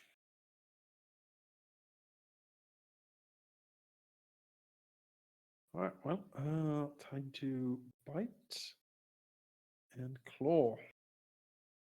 Oh, that's 2 hits. 2 hits, 16 damage. Eleran. Okay, so I am going to cast as my bonus action. I find the button. Hunter's Mark. I should choose this manticore Yes, as my quarry. he's qualified. He is quarried. And I shall shoot it with my bow. 18, 13. That is awful damage. Ugh. Well, you know, 18 hit. 18 does certainly hit. Yes. An extra 3 damage, so 9 damage. I'm guessing the 13 misses. Yes, 13 misses. Let's see here. 9 damage on 2, you said? On 2, yes. Yes. All right. And that is me. I'm very happy that they cannot see me. Manticore 1 will tear into Yorgos here. Right. And claw. 1 hit. 4 damage. Doesn't can't find quite the purchase it wants in Yorgos here, unfortunately. He's Taerin, just so angry. he's very angry. Aha, you foolish creature. You have descended down from the ground. Now you are in my reach. The moonbeam will stay there for now, and I will not use an action to move it. Hefting my sword as I move up here to be best buddies with Yorgos. I shall use my attack action to throw 2 longsword attacks at the manticore. Okay, We have a Haya, a 14. that's a hit. All right, for 9 damage, and I will use my Divine Smite. I will expend a level 1 spell slot, deal Oh, yeah. radiant damage to this target. I will be nice here and say that the 9 will actually kill it. Oh my! Right. I super smote it. I thought about smiting it, and then it just dropped. Yeah, exactly. It's the Okay. thought of it. And because in 5e you can move and then continue to move, make attack. Taerin, with a flourish, lops off the manticore's nose, and it falls. Aha! Taerin will go and then make his second attack against this manticore. All right, 25. that's a hit. All right, we'll divine smite now. So that's 11 plus 7. 18 damage. 18 damage on the manticore. Hooah! Tearing Feel the wrath of the moon. That's right. It sure does. It does not like Behold my amazing sword work, courtesy of Isla's tree. I end my turn with glory. Manticore 3. Sweep across the tasty dwarf.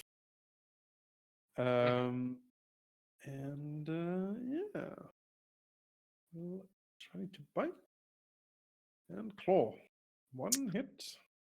1 hit. However, the swipe hits Beldas and gets buffeted by the Aegis of arcane energy, and so Beldas himself is unharmed. His ward takes 7 damage instead. Oh, master, so powerful. Plug. By the way, is he gonna do anything, or You haven't really told him to do anything. I mean, does he have any ranged weapons, or is he just nothing? He has a scimitar and a short bow. Beldas will scream at him to shoot the thing, the manticore. Like bows deeply. Yes, master. Splug will obey. Great master, powerful.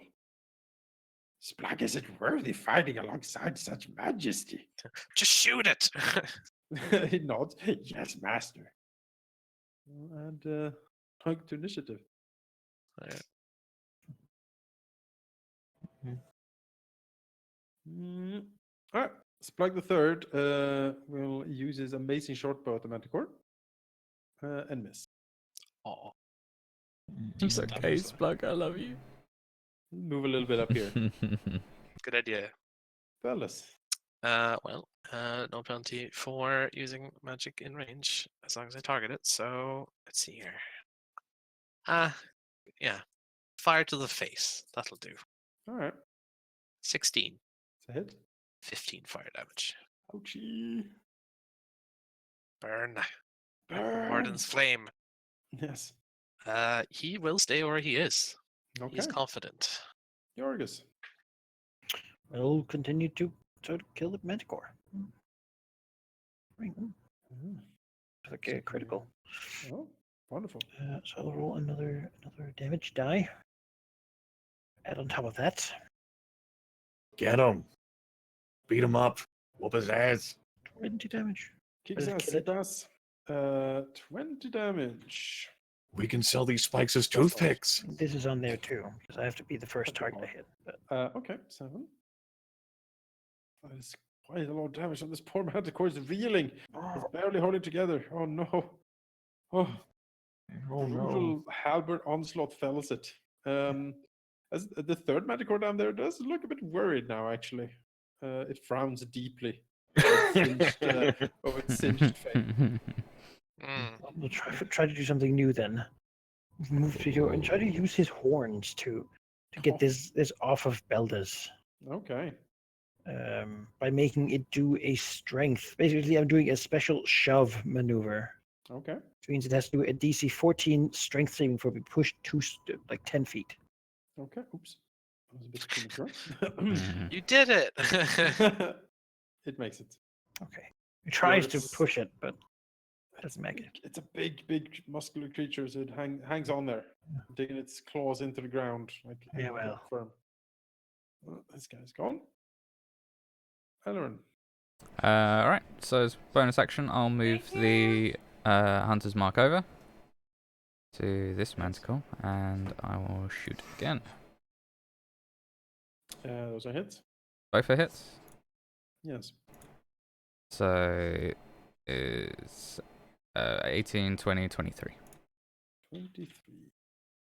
Oh. Being peppered, he's not used to this. This is not what his food usually does. Usually run screaming in terror. Not supposed to be like this. No, not like this. Taerin. Taerin, as a action, is going to move the moonbeam up to 60 feet in any direction. Yes. So I will redraw the moonbeam to there. Okay. Go ahead and make my move to here. That'll be the end of my turn. Manticore 3 will owe me DC 14 Constitution save. It succeeds. For the manticores are very sturdy creatures and will take 3 radiant damage. 3 moon Might be enough. damage. Yeah. Singes it a little bit. Well, This yells and challenge. the manticore does not seem particularly pleased with the situation. You do see it like start to shy back, similar to like it want to retreat and fly away, but then like it something comes over it, almost as if it changes its mind just that it's about to run away, and it will engage again, trying to attack. It will go for well, Beldas has heard it. Yorgos just tried to bump into it. That hasn't done anything too much so far. So yeah, he'll go for Beldas here. All right. 2 bite and 2 claws. Those all misses. No. Can't get through all of that armor. Yes, this plug will help. That's a miss. As the slug misses the big monster in front of him. Splug, you adorable bastard. Plug should not have bought this bow on the goblin market. Burn this creature in the name of more than 15. It's a hit. 11 fire damage. Okay. There you go. That's it. He'll hunker down. Chargers. Yes. That's a hit. It's a miss. The bonus. Bonus halberd. That is a miss Bump. as well. Is that 18? Behold the power of his polearm mastery feat. Amazing. Mastery, not sentinel. Mastery. Hold on. Master of polearm. Master. Eleran, Hell yeah. Boop. Boop. warrior, 7th seeker. Oh damn. 18. Yes. Oh damn. Good chance. The manticore falls under the onslaught of arrows, just peppered. Gun down. The combat is over. Taerin will do a little bit of terraforming. You can see over the course of the next several rounds as he directs the moonbeam over the manticores to burn them. They are seared. That to be. We'll kick him and then look for more. Then there's no more. Yeah, Beldas will step back a bit. Yeah. So, Oh, he looks slug. Oh, Yeah, hold Yorgos. so I know about manticores. Is there anything worthwhile on them? Not anymore. They seem to be burning up. The precious flesh. Wow. Alright. Alright. Okay. Sadness. The glory of Elstrade burns away this evil. That's Yeah. right. Yorgos will point to Eleran, like maybe you could check like the nests while he's like still like Yeah. stomping and huffing. And, Yeah, quickly Sure. before he Scraping turns him. step backs. Ah, Run! these are nests of inequity and evil. Yeah, run, you fool.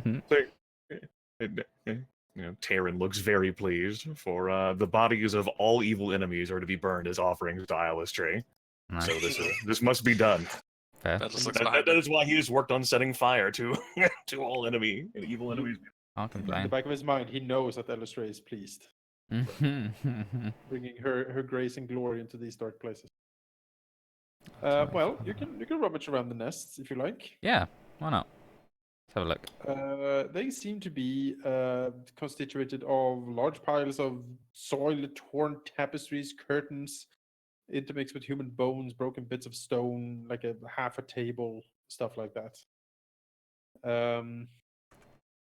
The bones seems to be a mix of older dwarven bones and newer, fresher bones. Mm-hmm. The tapestries are just soiled beyond all recognition. You couldn't really make out anything from them. However, you do find some stuff when you rummage around the nests here. You find the following: a chain shirt Mm-hmm. of workable condition, a flail. Okay. You find a wooden flute, Okay. and a total of 14 silver pieces Mm-hmm. and 24 gold pieces in different various coinage. Cool. Okay. Okay. Okay. On one particular corpse, which seems to be, well, it seems fairly old. The build, you would guess, perhaps a slim human or an elf. Probably worn some finery back in the day. All of that is like rotted away, but does have a silver necklace with a bloodstone set into it around his neck. And looks quite valuable, in fact. Mm. Okay. The bloodstone necklace is worth 250 gold pieces. Does it have anything particular, like any marking, or is it like, does it stand out as something particular that he might? It's very fine craftsmanship. Okay. It looks elven to Eleran. But nothing like that he would go, oh, this is from this thing, I should not sell it. History check. 21. Hmm. Nice. Well, Eleran looks onto it. It is of a familiar, somewhat familiar make. He does recognize it. I mean, this could be in the style of his kingdom, so to speak. Like, this is not something that would be like difficult to find back home. is it from back home though? It's hard to say. I mean, your craftsmen do sell a finery like this from far and wide. It doesn't seem to have any like historical importance as such, but it is quite costly. And he would think that a necklace like this would either be bought by someone who wants to impress someone else, or maybe as a princely gift, perhaps like as a wedding gift or something like that. Okay. Alright. It's somewhat sentimental to him, but not enough that he would withhold it from the party, I think. It would be like, you go to China and find a place that has like, I don't know, Yorkshire pudding or something. You'd be like, oh, that's quite interesting. Kind of interesting. He won't withhold it then. That's fine. It's a touch of home. And the others? For search all of them, I guess. That was all of them. That was all of them. All right. I assumed you searched all of them. Yeah. Well, say what I found, basically. Yes. They have likely feasted on many brave adventurers down into these depths. Or fools. What's the difference? Perhaps. Taerin frowns. Eleran obviously taking the very gloomy and insulting path towards these people. How's Splug doing? He's probably happy about himself. Oh, Spluggy, when you look at him, he bows deeply, says, glorious master, such power, Splug is nothing in front of his majesty. He falls to his knees and starts crawling towards Beldas. Glorious. Splug. Oh, master's boot is dirty. Splug will kiss it off, yes. He opens his mouth and like a long, warty goblin tongue comes out.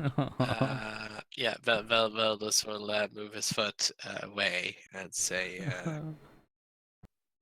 you will continue to help us in similar combats, yes? He nods. Glory to the master. Splug is delighted to serve. Yes, I'm sure Splug is. Beldas will say no more. And, to him, Splug is a goblin, but Beldas has had a lot of familiars over the years, and he feels like this is kind of a similar kind of deal. Orion would frown deeply. Well, Orion is having fun in his Fey realm, because he's not being summoned right now. He's often Mount Celestia or something. And chilling out with the bear archons. Yeah, the bear scribe archon. Yeah. Yep, that's certainly what he does, yeah. Alright then.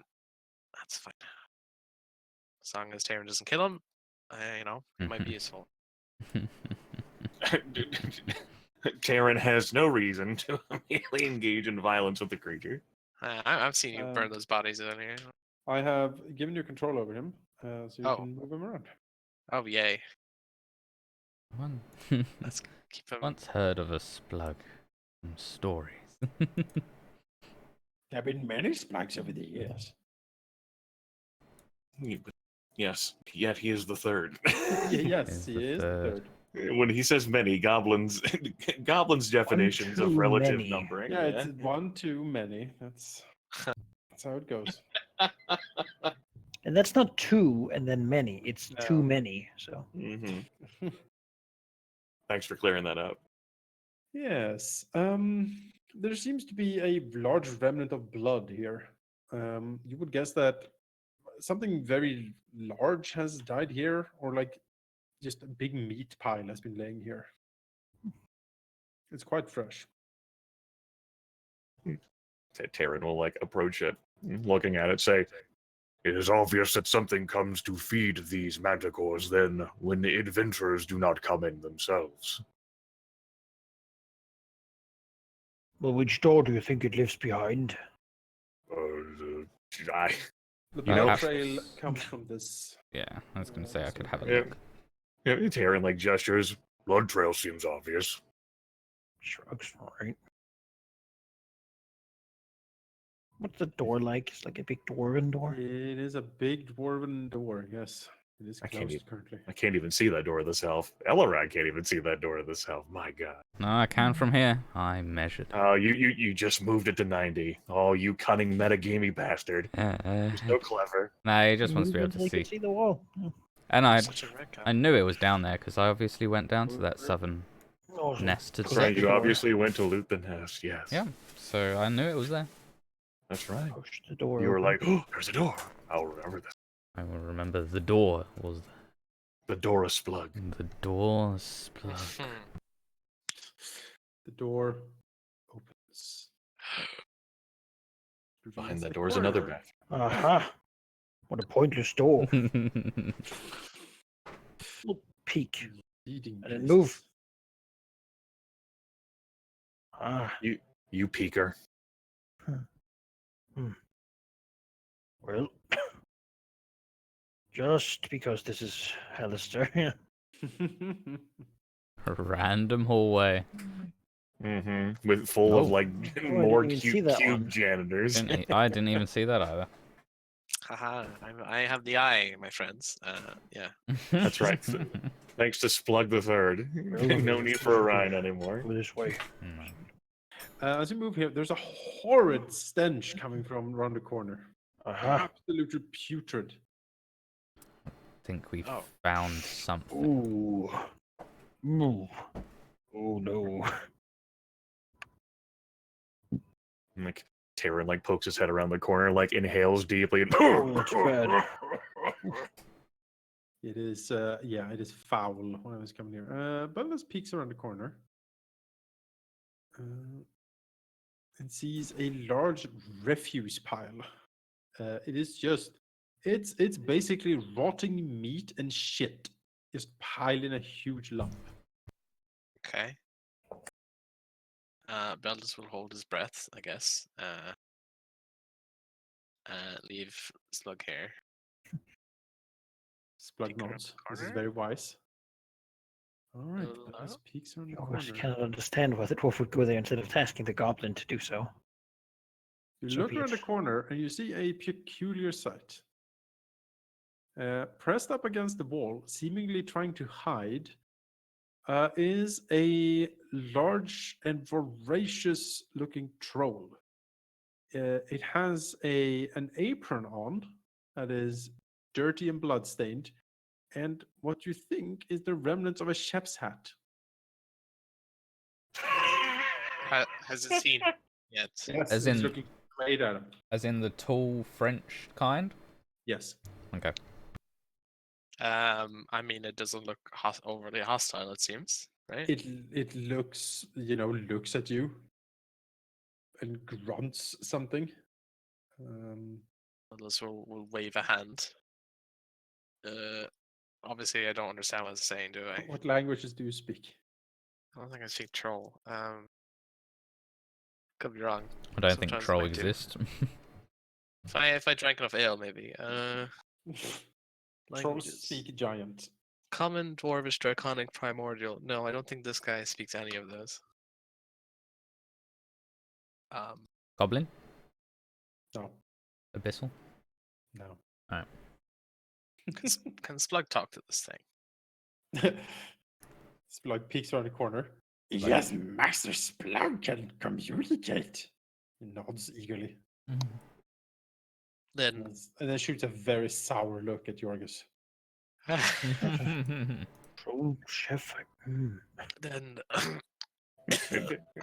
translate. Taerin hears that the hallway. Oh, that What? remember something about. Is this in your memories? Like you were here, like trolls cook down here? What kind of a game is Hallister playing? Like Taerin like looks over towards Eleran now, like revealed by Yorgos as like Have you ever heard of a troll chef before? He thinks back and says, I've heard of trolls cooking, but I would not call it chef material. By the smell, I mean, I don't want to go there. I guess the manticores would. Let's not get better closer to them. Yes, yeah, all right, yeah. Just get out of this hallway. The troll looks towards you. It looks hungry, and it slavors as it looks towards Beldas and Splug. Bug shifts nervously. Beldas will inquire Spoke to ask him what he's doing. Like, why is he here? So Bug asks, and the troll will answer back in very halting. Cook for master. Is Master outside? Like he points like down the corridor. The troll points downwards. Downwards. Yeah, that's underneath him. Oh. Further in. All right. Well, Beldas will shrug and say, "Okay," and then leave.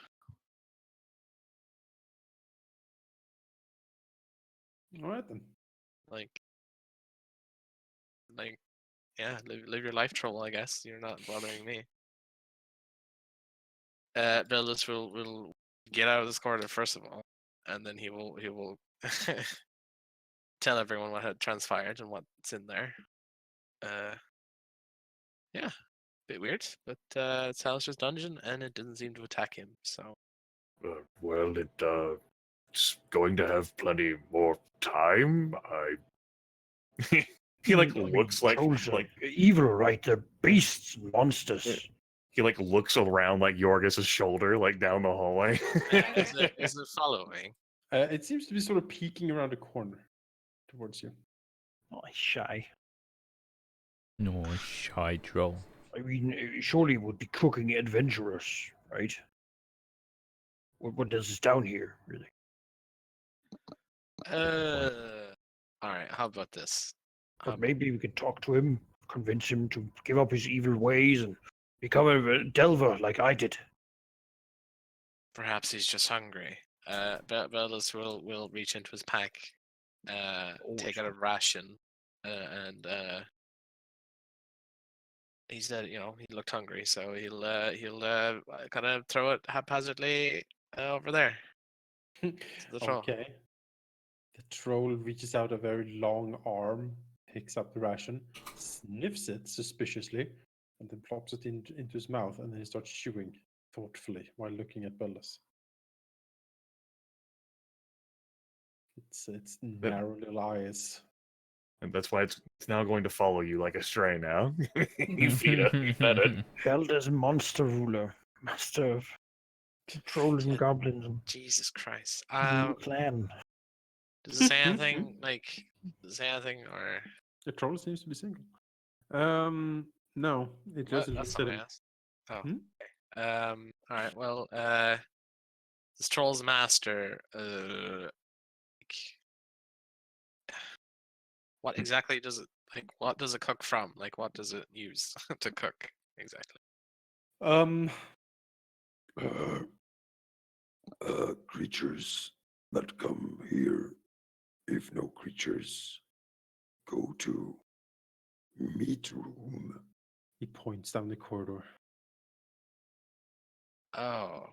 Master makes meat there. Hmm.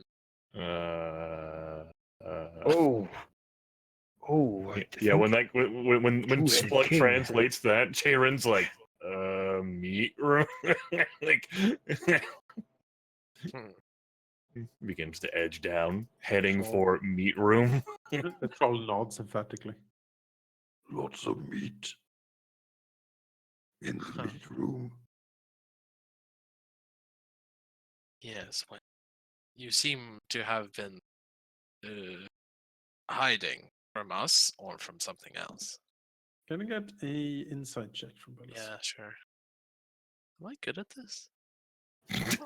I think the master like beats his troll chef. No, I'm not good at that. Well, not Yeah. with that roll. What about Splug? What about Splug's insight? What does Splug think? What does Splug think?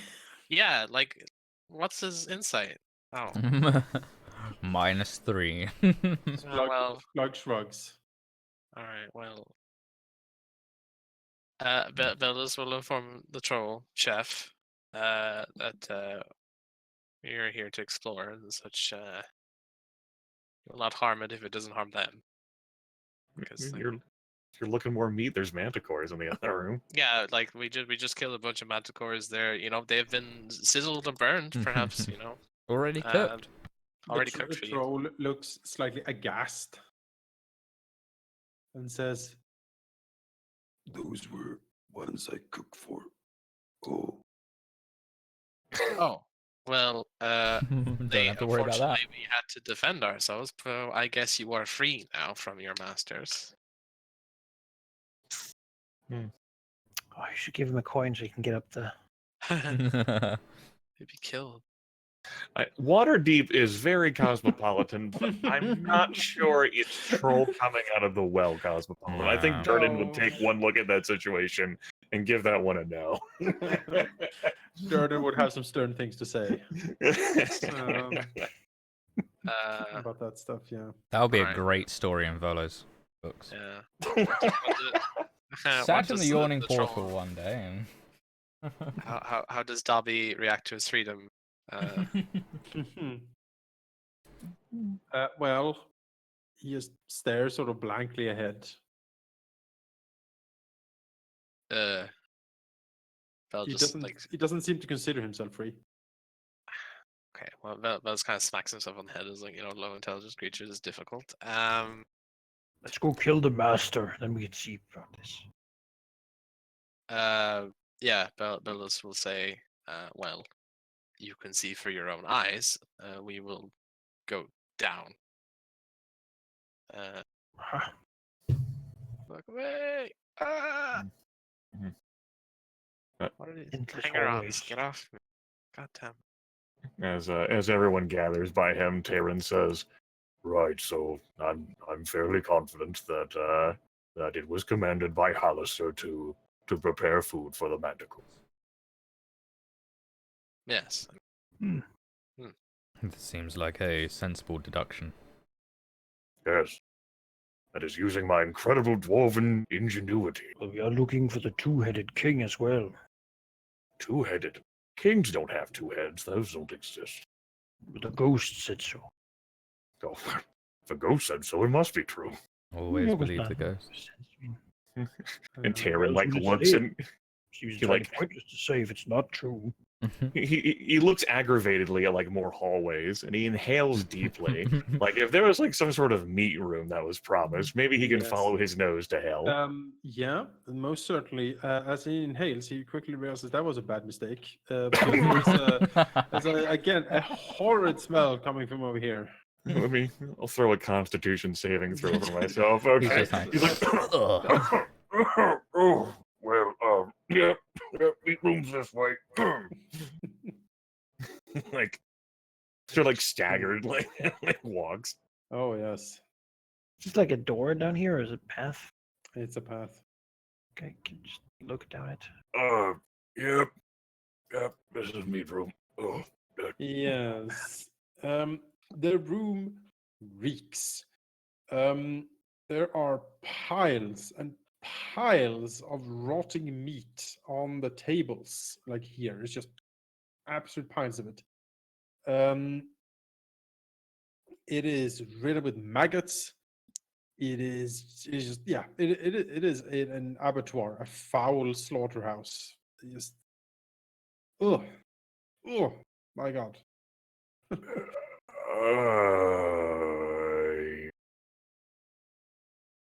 Great. Glad I'm here. As you walk in, there is a surge, and you see sort of like something opens in the ceiling, like a hole, but it's like in reality itself. And as you look, maybe a good 20 to 30 kilos of just meat pours out of it down on the tables. There's big, meaty chunks of just flesh, like piles on the tables, falling off, rolling, hitting the floor, splashing guts and blood everywhere. This goes on for a few seconds, and then Taerin holds up his shield to protect his face. Yeah, no, it is absolutely vile. And then the hole in reality closes, and there's no more meat coming out. It's Hallister's Amazon Alexa. Please order more meats and Please order more trans-dimensional meat. portal, please. Taerin like lowers the shield now that the meat cascade has stopped. The waterfall of flesh and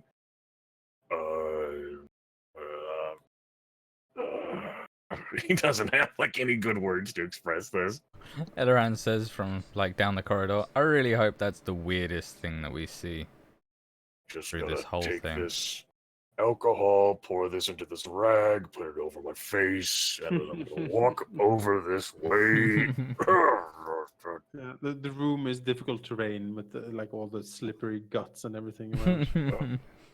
Just make sure you don't fall. Don't get it in the beard. Don't get it in the beard. Splug looks, probingly at some of the flesh. He seems considering. Beldas is kind of pushing him on and walk from behind. So Comes down here, looks down the corridor. This looks like another one of Hallister's famous dead ends. Does seem like it. The corridor of Dwarven abruptly stops and has been like ripped from its basic fundamentals once upon a time. Who knows? This may have connected at some point with that, where we found that cube janitor thing.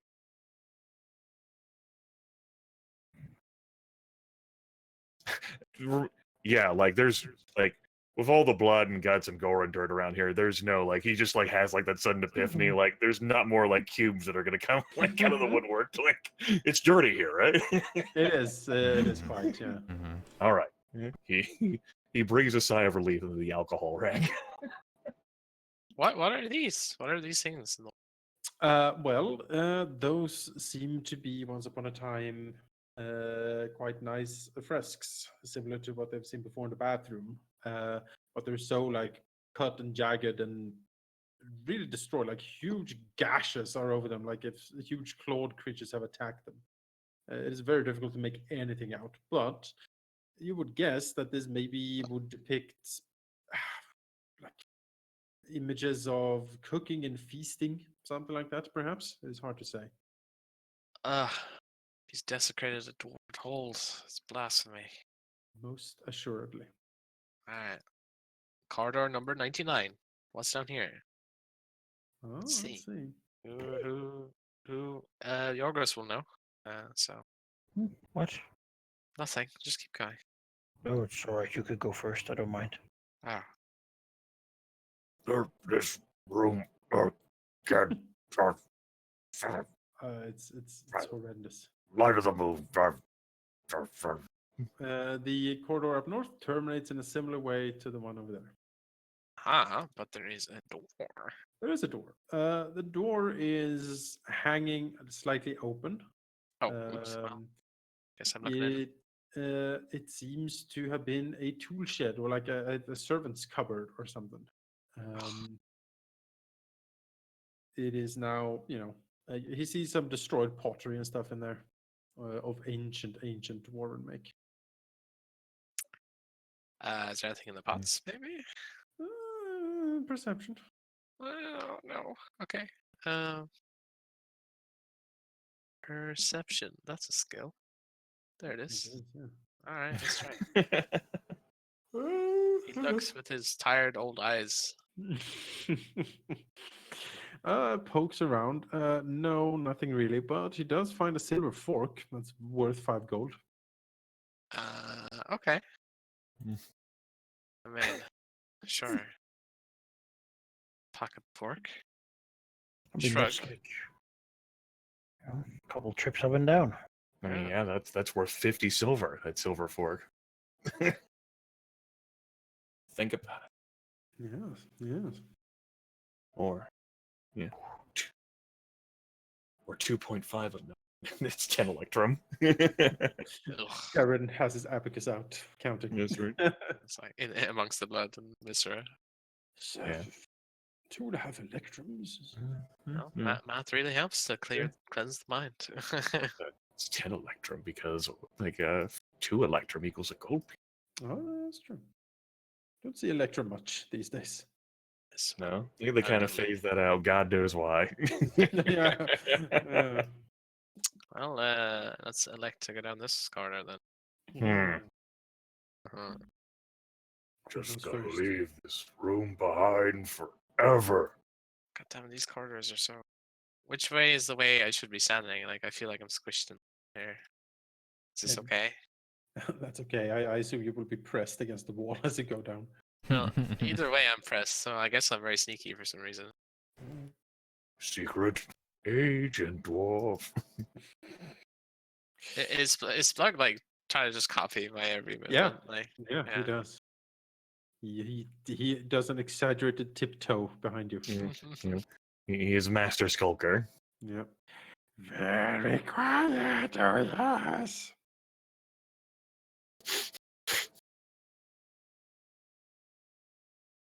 All right, well, Master's so brave going down the corridors. shh. Why does Master hang with the others? They are stupid. Not like Master. They are needed, Splug, as are most companions. Splug makes like a sound. He doesn't seem to agree.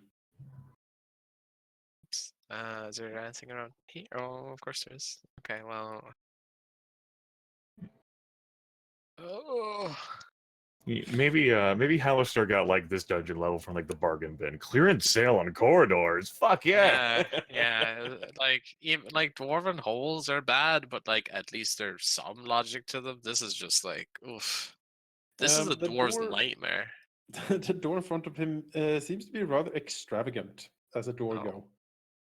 It is painted green, and it has like some nice like metal work forged into the handles and such. What kind of origin this- is it? Metalwork wise. Well, it's Clan Mellorkin still. Ah, okay. Given the runes and such, you would think that this is some sort of like VIP or like private feast hall, perhaps for like a noble or of some kind. Oh, yeah, Beldas will open the door. The door seems stuck. Seemingly something from the other side is blocking it. Okay. Yorgos! Push, maybe? Yes, You try? you can try. Okay. It's a strength check. Athletics. Athletics? Okay, let's try athletics. Oh! It is stuck fast, unfortunately. He flops against the door. Whoa. Ah, I need some dwarven muscle over here, Taerin. I mean, you've got plenty. As well. Aged. Splug nods. Master's very powerful, strong. Seems to try to finger on Bellas's arm. Excuse me? With like an impressed look, like. that's why he was disgusted with himself, but he's finally coming around. Well, Bellas has been looking for a wife. I have? Okay.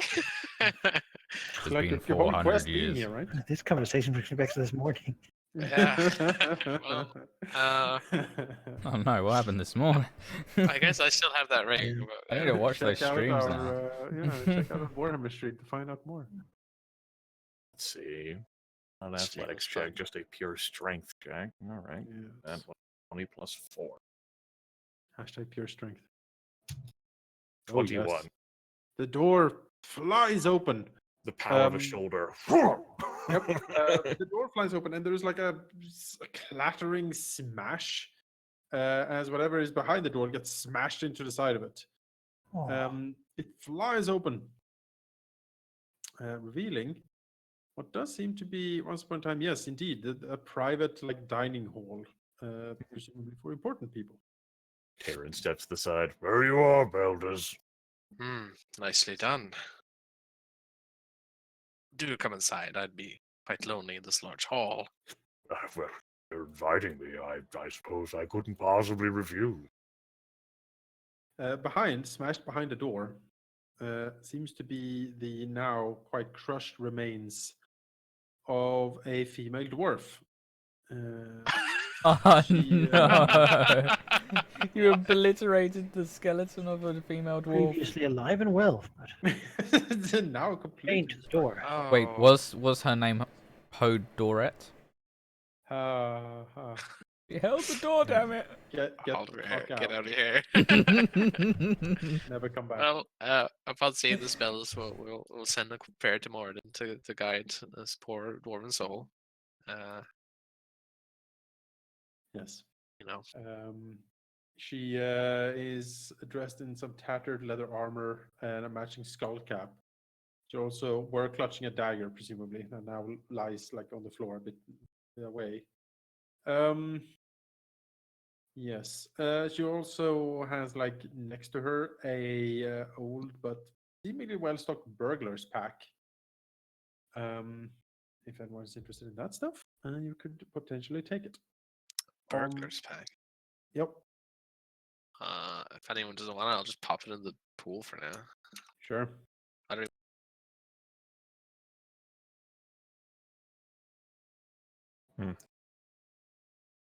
So she's not using it anymore.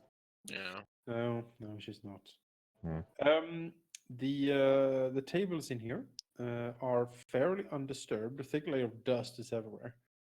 There is some thrown around old cutlery and crushed pottery, stuff like that.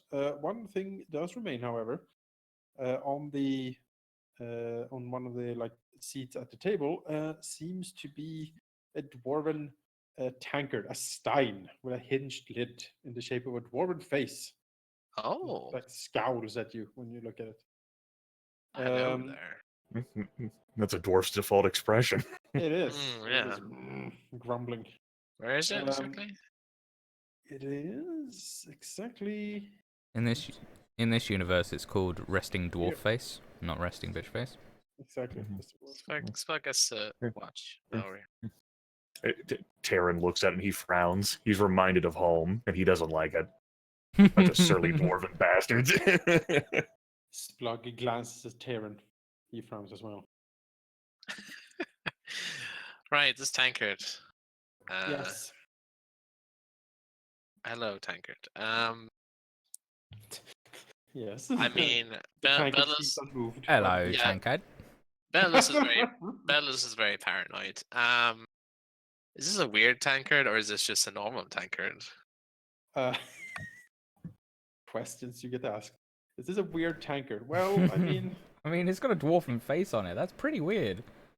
Right? It looks like a pretty normal tankard. It's well made. It's well appointed. Oh, sorry, I'm not a dwarf. I suppose you're right. Dwarf faces on lids. Perfectly fine. It's fine made. And the material, it's copper, so potentially valuable. He would estimate the value to be 25 gold pieces. Alright, I'll take it and say it has been years since I've seen such a thing. Like, take it.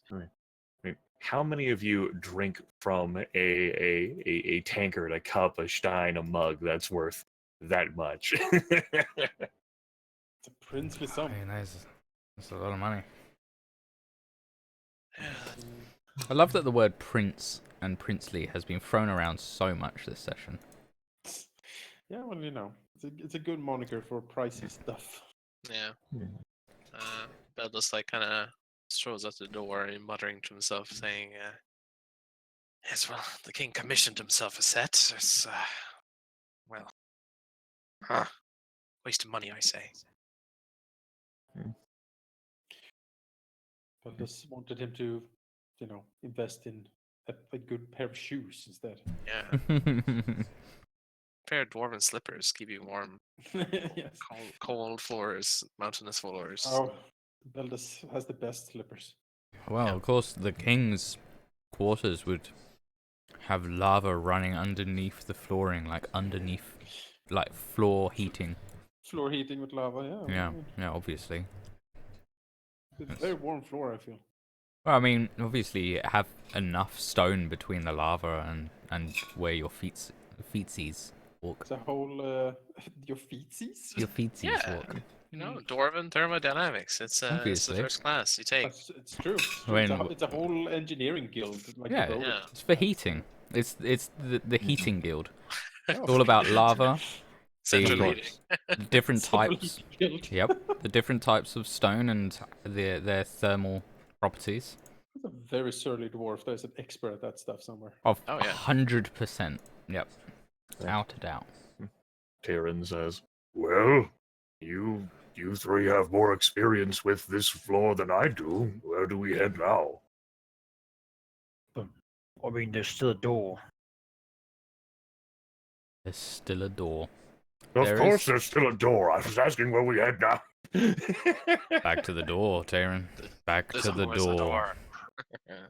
Ah, All right. Before we open and reveal the secrets of the door, I will go to the bathroom. So we'll take a 5-minute break. Oh my Alright. god, same. Thank you. Bye. Same. Thank you. You can call for a bathroom break at any time, people. Or just leave. Just just gonna grumble like, Don't tell me there's a door. There's always a door. You open your life and there's a door. You open a door, there's another door. Then there's another corridor behind that door to lead to another door. so many doors. Doors lead to more doors, and where did the doors end? Even if you're outside, there are doors. You'd think there was a deity of doorsmanship at some point. There probably is, but we do not know its name, for there are too many doors that we cannot see it or know its name, for the doors block it. I can only open so many doors with incidentals. You understand that? Of And course, I'm limited on the amount of actions I can take per turn. there are only too many doors. We cannot open all of the doors. This would be impossible. It is a You door think this paradox. is a system where I have action points? No, Nonsense. no, of course not. No, we only have Of our course limited not. door actions, obviously. That's right. Open. Now, if supposedly, we get inspiration every now and then. No. Well, I don't. I've never been inspired in my life. Not once. This has Not not one. happened. We have heard of fables. Fables of fables that tell of inspiration. inspiration. My grandfather, don't you Ancient know? Yeah, Volo says that was long before. The Second Sundering, the Spell Plague, the Time of Troubles, once upon a time, the Overgod. Man, long, long ago. There was a door. With inspiration. But the gods were too petty. They hoarded the inspiration for themselves. Oh my god. The Overgod struck all inspiration from their portfolio. We're Now never the world is inspired. bereft. No inspiration shall be found. Not now, not ever. That is what Hallister does down here. His secret plot to re-find and rekindle Faerun's inspiration. He's just made this dungeon for the sole purpose of getting adventurers to come down here to see what triggers inspiration. You know, they get to the bottom and he's like, "Yes, so how do you feel?" And they're all just Shots like, out his notes. yeah, they're all just like, well, yeah, pretty lackluster. I thought, we'd have a big old fight. It would be, but it's just lackluster. Yeah. And he's like, great, another one, and he just like marks off the party name and is like, damn it. We had Well, something you all good. have to die now. Hello. Hey. But one day someone will give a different reaction. It'll be like, "What was that?" Yeah, he's just like, you know what? Pretty good about getting here. And he's like, wait, really? Really? Oh, Yeah, I feel invigorated. Really, like this was a invigorated funny. or inspired. Yes, I suppose you could say that. Oh god! Scrap the dungeon. We don't need it anymore. You're coming with me. Wait, what? I must conduct experiments. New dungeon. New dungeon. We shall find out this together. You and me, Timmy. Yeah, just takes the inspired adventure and just like leaves. Like everyone else is like, "What the fuck?" The rest of the party has stood there. It's just a room inside of a giant hole that the dungeon has taken up, and they just sat there like, "What the fuck just happened?" I guess we're taking all the treasure and leaving. We will sing glorious songs about the noble sacrifice of our brave companion. He's like, I'm not dead!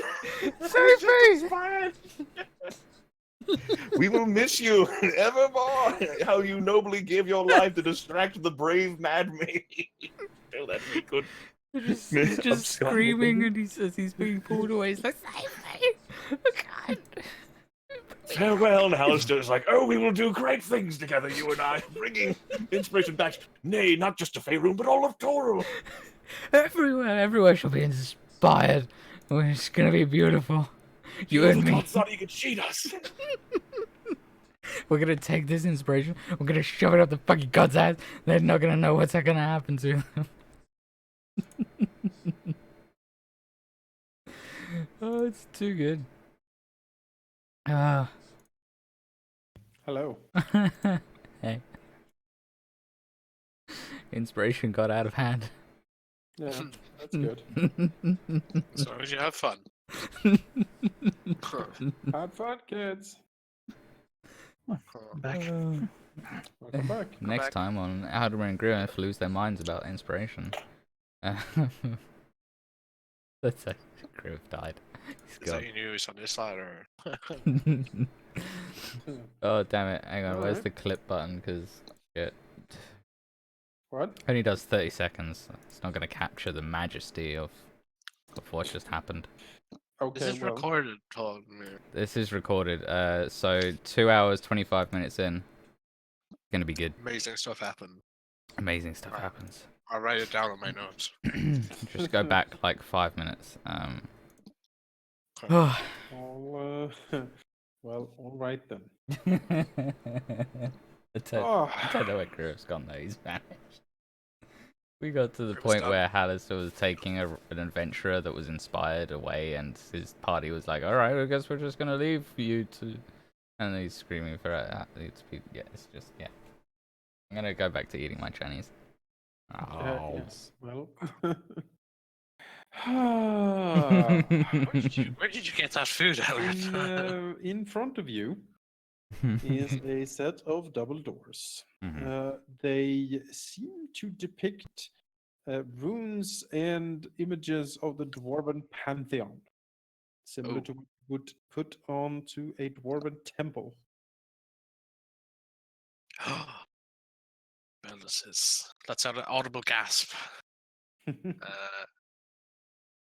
By Moradin's hammer. Like puts his hand over the depiction of Mardin's symbol of the forge. They all, we'll look to Yorgos and point and say, "This Yorgos is the symbol of my god. Well, the one we follow is.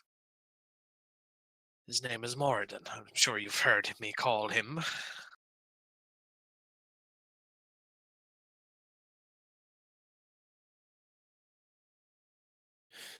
Yorgos, I imagine, stares blankly ahead. Yeah. Does that All right matter? then. You know, just open the door. Don't Okay. really- Temple Goodbye. to dwarf. Yeah. Well, who cares? I guess about dwarves and gods.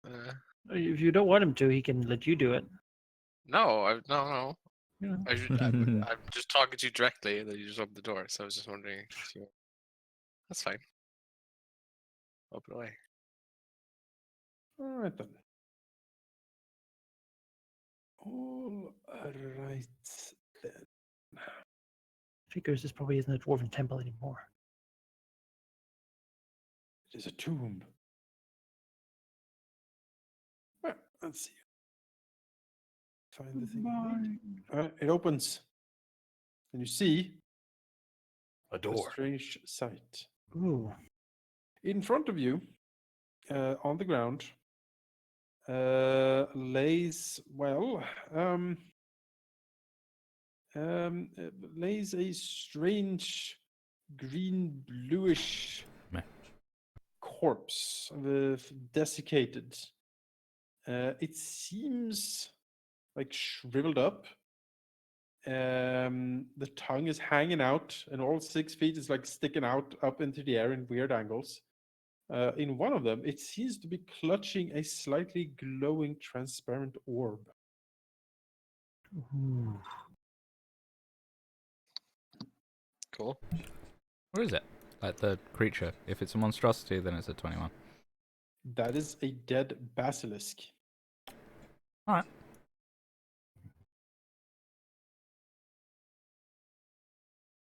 I mean, it's So dead, that's- so it can't petrify us. So that's good. Although he will say to the party, that is a basilisk. I would be careful looking around corners. If there is one, there could be more. All right then, Eleran. I look down, I suppose. Hmm.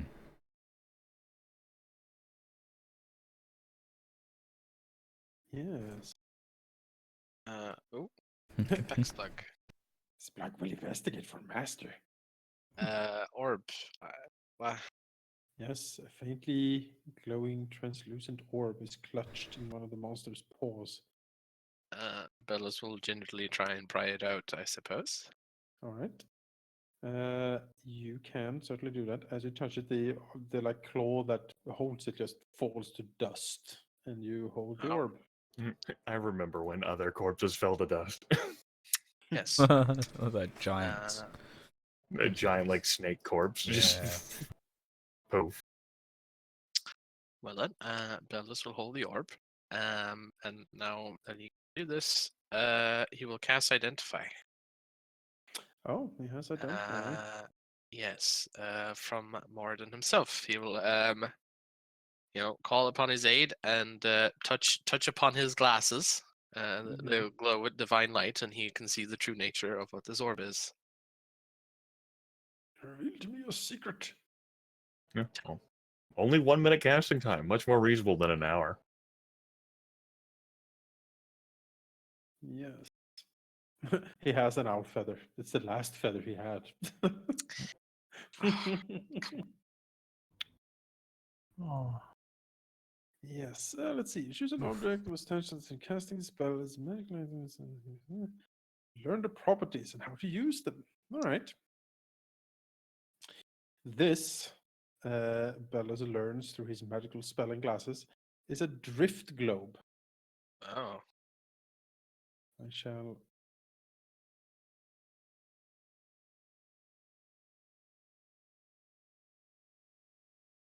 See here. That get everything. Yes.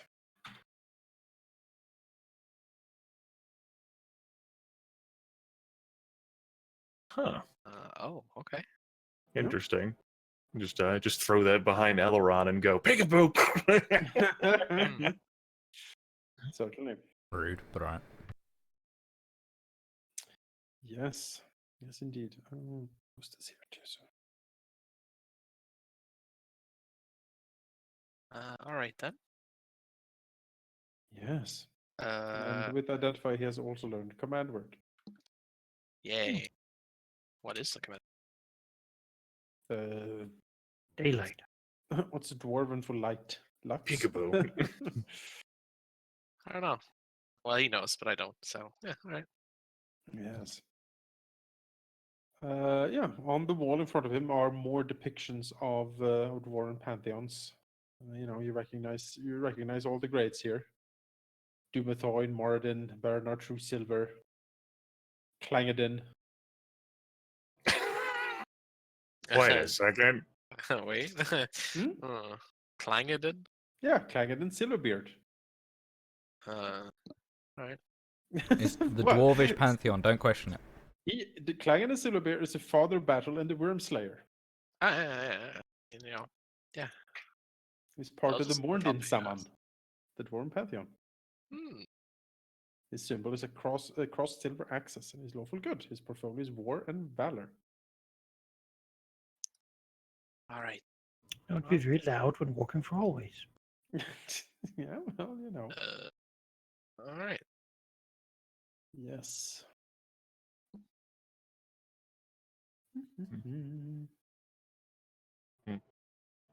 Taerin looks at the depiction of Martha Morduin, gives it a nod. Dwarven God of Wanderers right there. Yeah, yeah. The one who's It- sort of a disappointment to. Yeah, the to disappointment to everyone. the rest of the fucking Pantheon. She has a very small little alcove, like no one really, you know. Mm. Yeah, but it would be rude to invite all the others and not her. So you know, You know, but also it's just. you got to be polite. You don't expect them to show up or She's anybody a to it's- care, disappointment, though. but you have It's a to le- invite them. It's Yeah, that it's a like weird uncle. It's a lesser grudge to bear, you Yeah. know. We- That's how we do it, yeah. It's that weird uncle of the family that, you know, no one really wants to show up, but you know it just wouldn't be worth it if you didn't ask. My goal is to be a weird uncle. You are, to me, James. Thank you, thank you. Both be so be a what? A weird uncle. Oh. Taerin peers curiously. He's because of Eleran's warning, he's pulled out the small steel mirror that he carries, and he's like Mm. peering around the corner using it. All right, well, smart. I mean, Well, you step in here, I'm gonna do and this something. is indeed the like the hall of worship, or was once upon a time when the dwarven hall was intact, probably. There are grand statues to the dwarven gods. They are all, however, toppled and destroyed, except this one, standing over here. It is something like these are made of stone, like fine, very fine stonework. As Taerin gets close, he sees that the remaining statue that's standing up is pitch black. Bitch. Pitch black. As you look down here, you see a collection of petrified creatures Huh. frozen in a sort of battle scenario. When you say pitch black, like Beldas is drawn like a moth to the flame. yeah, I mean, how like is it covered by something, or is it just literally black in color, the statue itself? Well, you could go closer and take a look. I mean, yeah. I'm guessing the basilisk blood doesn't count as blood anymore, right? If it's that old. No. All right. Good Here to I know. am. Yes, there you are. Uh, Well, yeah, statue seems intact, but it has like a glistening black sheen to it. As is, you know, it's coated with something, or it's made of some weird arcane material. Is it impossible to tell with that black sheen who the statue is of? Let's see here. The statue seems to be seems to depict Gond, the god of invention. Huh. Interesting. What have you? I mean, of got every- the statue. I mean, the god of invention has clearly given himself a black sheen, and that is how it is the only one intact in here. Like, it makes Yeah. perfect sense to me. Perfect sense. You also notice when you go here in the light of Yorgos's halberd like shines up on the battle scene here. This carrion crawler seems to like in its mouth tentacles. There seems to hang a crown from it. Oh, Oh, well, that's convenient. I'll just. We should put that on. you should see Yorgos in a crown. So I'm gonna give that shining black statue a wide berth. Just gonna leave Gon's black statue alone. Like, Has a crown? Like, what kind of crown? Crowny well, crown? It golden seems made of copper. That's a Um, weird crown. with Face like. six arrow-headed shaped malachite spires. oh my! What's the worst that can happen, right? Beldas, there's a crown. Hmm. Well, Just, I mean, if you're busy. What do I know of copper crowns that are shaped in that manner?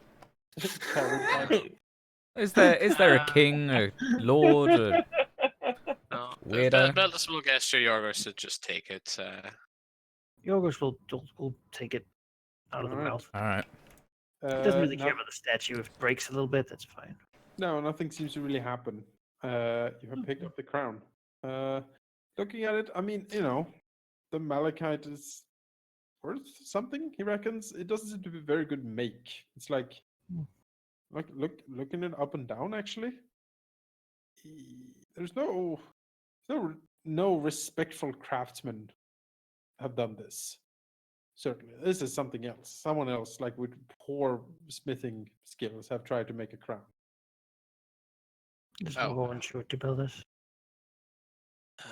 Beldas kind of looks at it and then kind of like reactionary, like scoff to like who made this kind of thing, and then was like, well, There's an audible gasp from Splug. yes, Splug. That is the crown of King Goblin, yes. Of course it is. Disappeared it did many, long ago. He nods. Yes, I'm sure it has, and now Shall wear it. Yorgos says slowly. Looking to Splug, looking to build this. Yes, you can. You have Put it taken on- it. It is yours. No, we can put it on Beldas. Oh, me? Yeah, Splug Wow. nods emphatically. seems only fair. Just Splug. Beldas. Great. You Goblin King. Master will be Not a Goblin prince. King, yes. Beldas frowns. I mean, he's been cornered by two sides here. He can't really say much Those otherwise. Then put the crown on him.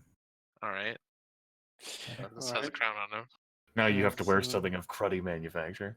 Yeah, it's Yeah, the copper crown touches Bellas's brow, and nothing seems to happen. Of course Um, not. Crown. Anything else with most of these? Most of the stuff seems to be petrified. Yeah, We'll knock it over a little bit, you know. yeah. You can certainly do it. Like it falls apart, or like you can Check smash it it. out, take a look around. How tall is the statue? It's quite tall. Yes. It is. Let's see here, 15 feet. Oh, so Beldas can't reach the top of it. Not easily, no. All You're right. gonna try to put the crown on the statue? I mean, yeah. Do you have course. mage hand? No, I No. don't. Make Uh, Splug climb it. Yeah, Splug can could- can Splug climb? He nods. Yes, Master Splug can do anything Master wants.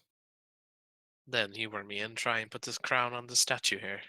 He nods. Aye. Yes, Master. Picks up the crown and he attempts to climb the glistening black statue. This doesn't seem to Taerin like a great idea, but you know, it's Bellas is. Who knows what Bellas is doing? Taerin Uh, thinks. well, Wise. Must trust him. Let's see here.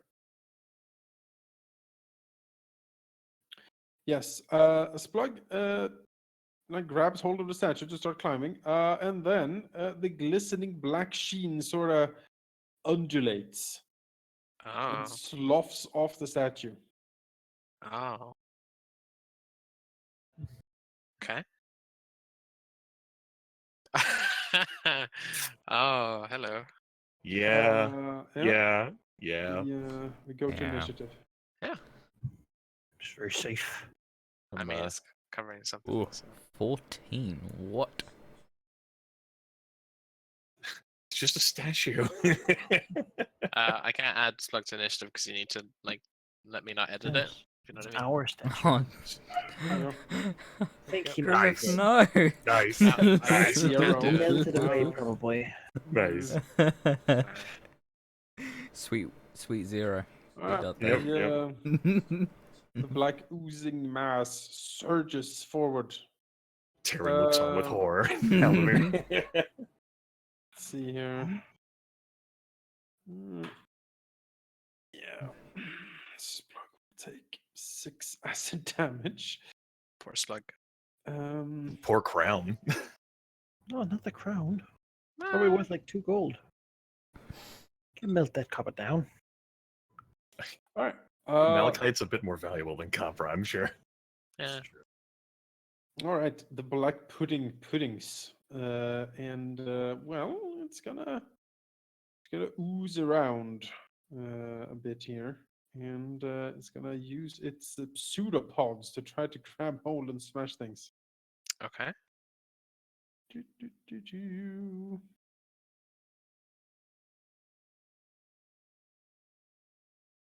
Let's see here. Pseudopod.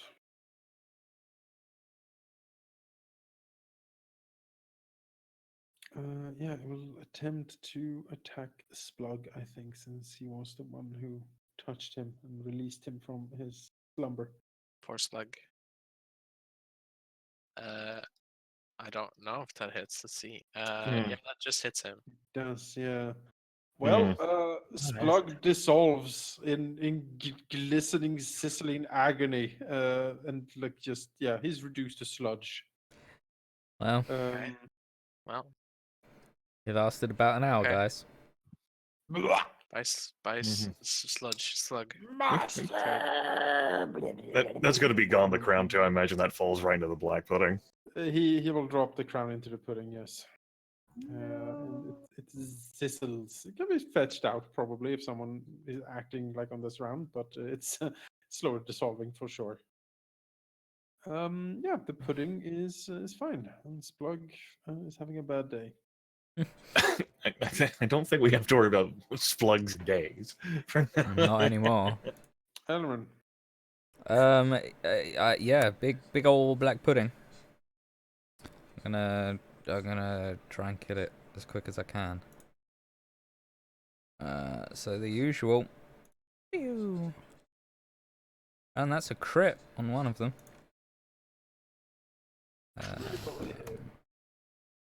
Does 15 hit? Yes, most certainly. I thought so. So that is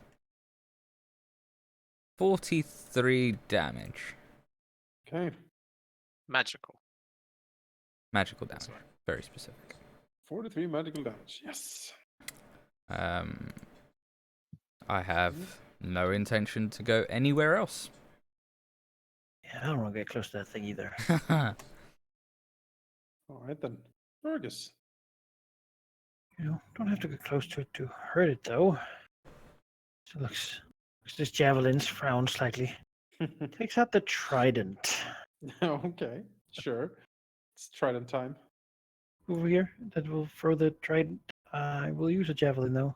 Just click it because it's same stats. So Okay. Right and true. That is a hit. splat. 5 damage. Yeah, there's trident in it. We'll just sort of Trident step back a little bit here. sticks into it and then just slowly starts to melt. Yeah. Frowns doesn't like these things. Melt his weapons. Oh yeah, I that's- suppose I need to mark those arrows as gone. Yeah, absolutely lost. You take 7 acid damage at the start of your turn because you're standing in it. Okay, sure. Take. Actually, my ward takes 4 of that, and it bursts and breaks, and the residual acids splurges onto Beldas, so he will take 3 acid damage. His ward is Alright. broken, but it is still active, just inert in a sense. Okay. If only we had a strong enough Um, base for on this acid. Yeah. Can you grab the crown? So Sander, Sure. You can fish out the crown. I'll grab it. Right. I'm assuming if he moves, attack him, but he needs to get out. There's a pseudopod, like threateningly swaying about. Beldas will attempt to move away. All right. Get a pseudopod. It's a miss. It's a miss. He will book it down here with the crown in tow. Okay.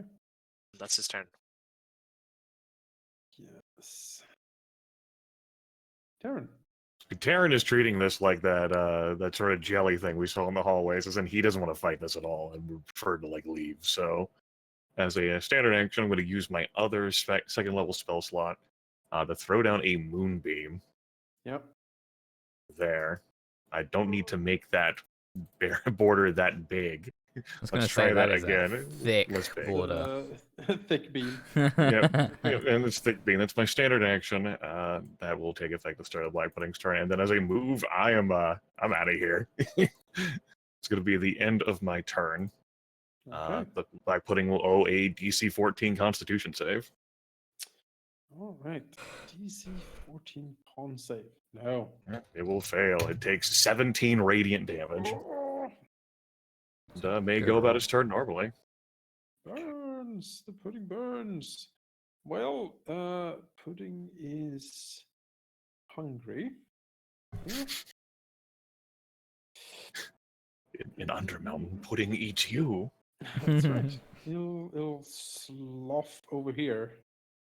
Yep. And pseudopod at Beldas.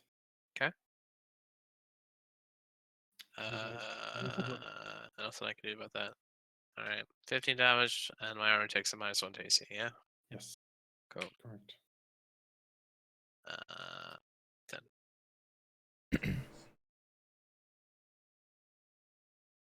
Eleran. I shall shoot it with my bow. You may shoot it. 21. Yes. 21 damage. Ugh. The ooze sizzles. 5 Gross. arrows so far. Oof. Good thing I've got many. I've got 100. Javelins are very expensive. 5 silver pieces a pop. Oh, 5 silver pieces a pop, man. I cannot justify the expense. But then again, Beldas is in a bad spot there, and he knows that Beldas can repair his halberd. So we'll go over here, swing the halberd down into this thing, see if we can do some damage. It's probably a no. Those are 2 hits. Oh, Let's see, that is slashing, however.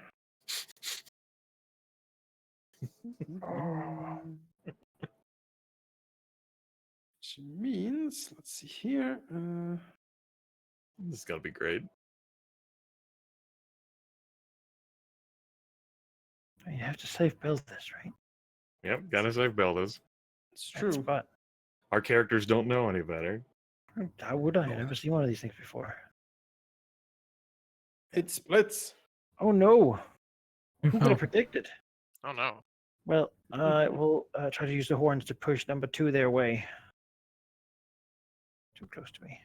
You're going to stick your body horns inside the pudding? They grow back, right? Well, you know. So, we all make choices. No, it's true. It might be bad. We'll just bonus halberd. Yes, that is also a hit. Here, I need to adjust their hit points a little bit.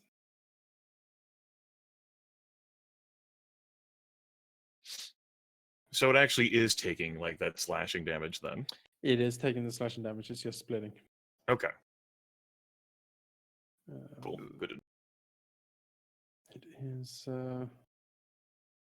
Let's see here. I think it is. Oh, actually, it's resistant, I believe, to slashing. Let me check. Oh no, it's way worse. It's actually immune to it. all right. Well, it can take the bludgeoning. Yes, it can. Oh. Bludgeoning, it will most certainly take. How much was that? 6? Yep. All right, Can heal at 10. go. All right. Well, that's bad. Yorgos discovers that he can't actually hurt these things. So You also take a -1 penalty on your damage rolls for the weapon for each of the hits. So you're at the -3. okay. If it hits a -5, the weapon is destroyed, dissolved in the acid. And that was there. Then I'll take the rest of my movement just to. Right, it will pseudopod you. I don't need this in my life. There's a hit. Oh no! That's bad. Ooh, 7 plus 22. Oh, so much damage. And This- your armor almost takes dead. a -1. Yes. Horrific acid. She looks to is Beldas. I can barely see Beldas like illuminated by like the dim light of the moonbeam. Beldas. You need to disengage and get out of there. Yeah. Sure. Beldas will snap his fingers and Misty Step. Okay. Uh, Off to he the back goes. here. Take his action. Get him here. He's away. Okay. Your actual action? Because you bonus action, then move action. You have like a standard action you want to do? Yeah, I was looking at my spells. It's like, Okay. I say as I can't do anything else other than a cantrip. Yes, burn the black pudding 2. All right. Burn the black pudding 2. That's a hit for 3 fire damage. Yay. Psst, it sizzles. Okay. Taerin.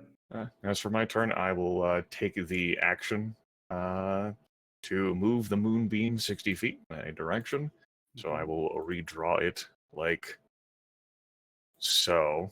Mhm. And then like Taerin is like, no, no thanks. Hard no. Goodbye. Much acid. It's very bad. Uh, Burns a lot. He ends his turn. Black pudding 2 starts his turn. DC 14 Constitution save.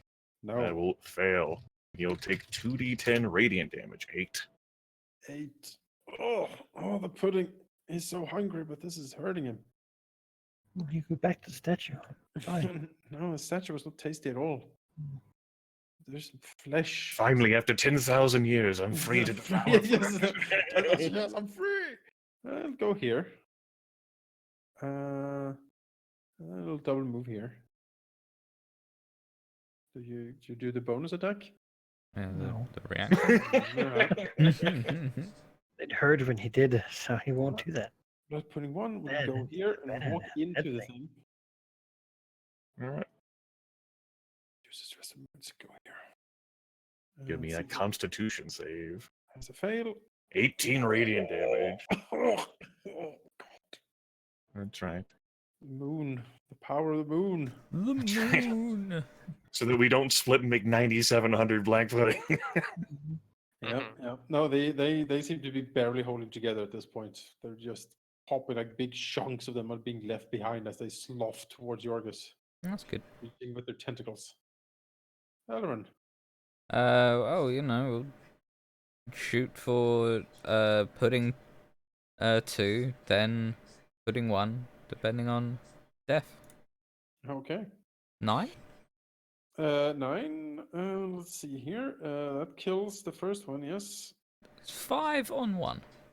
Kills the second one. Hooray! Hooray for Shoot. arrows! Thwip, thwip. Say bye to those arrows. Doesn't go Yeah. forever.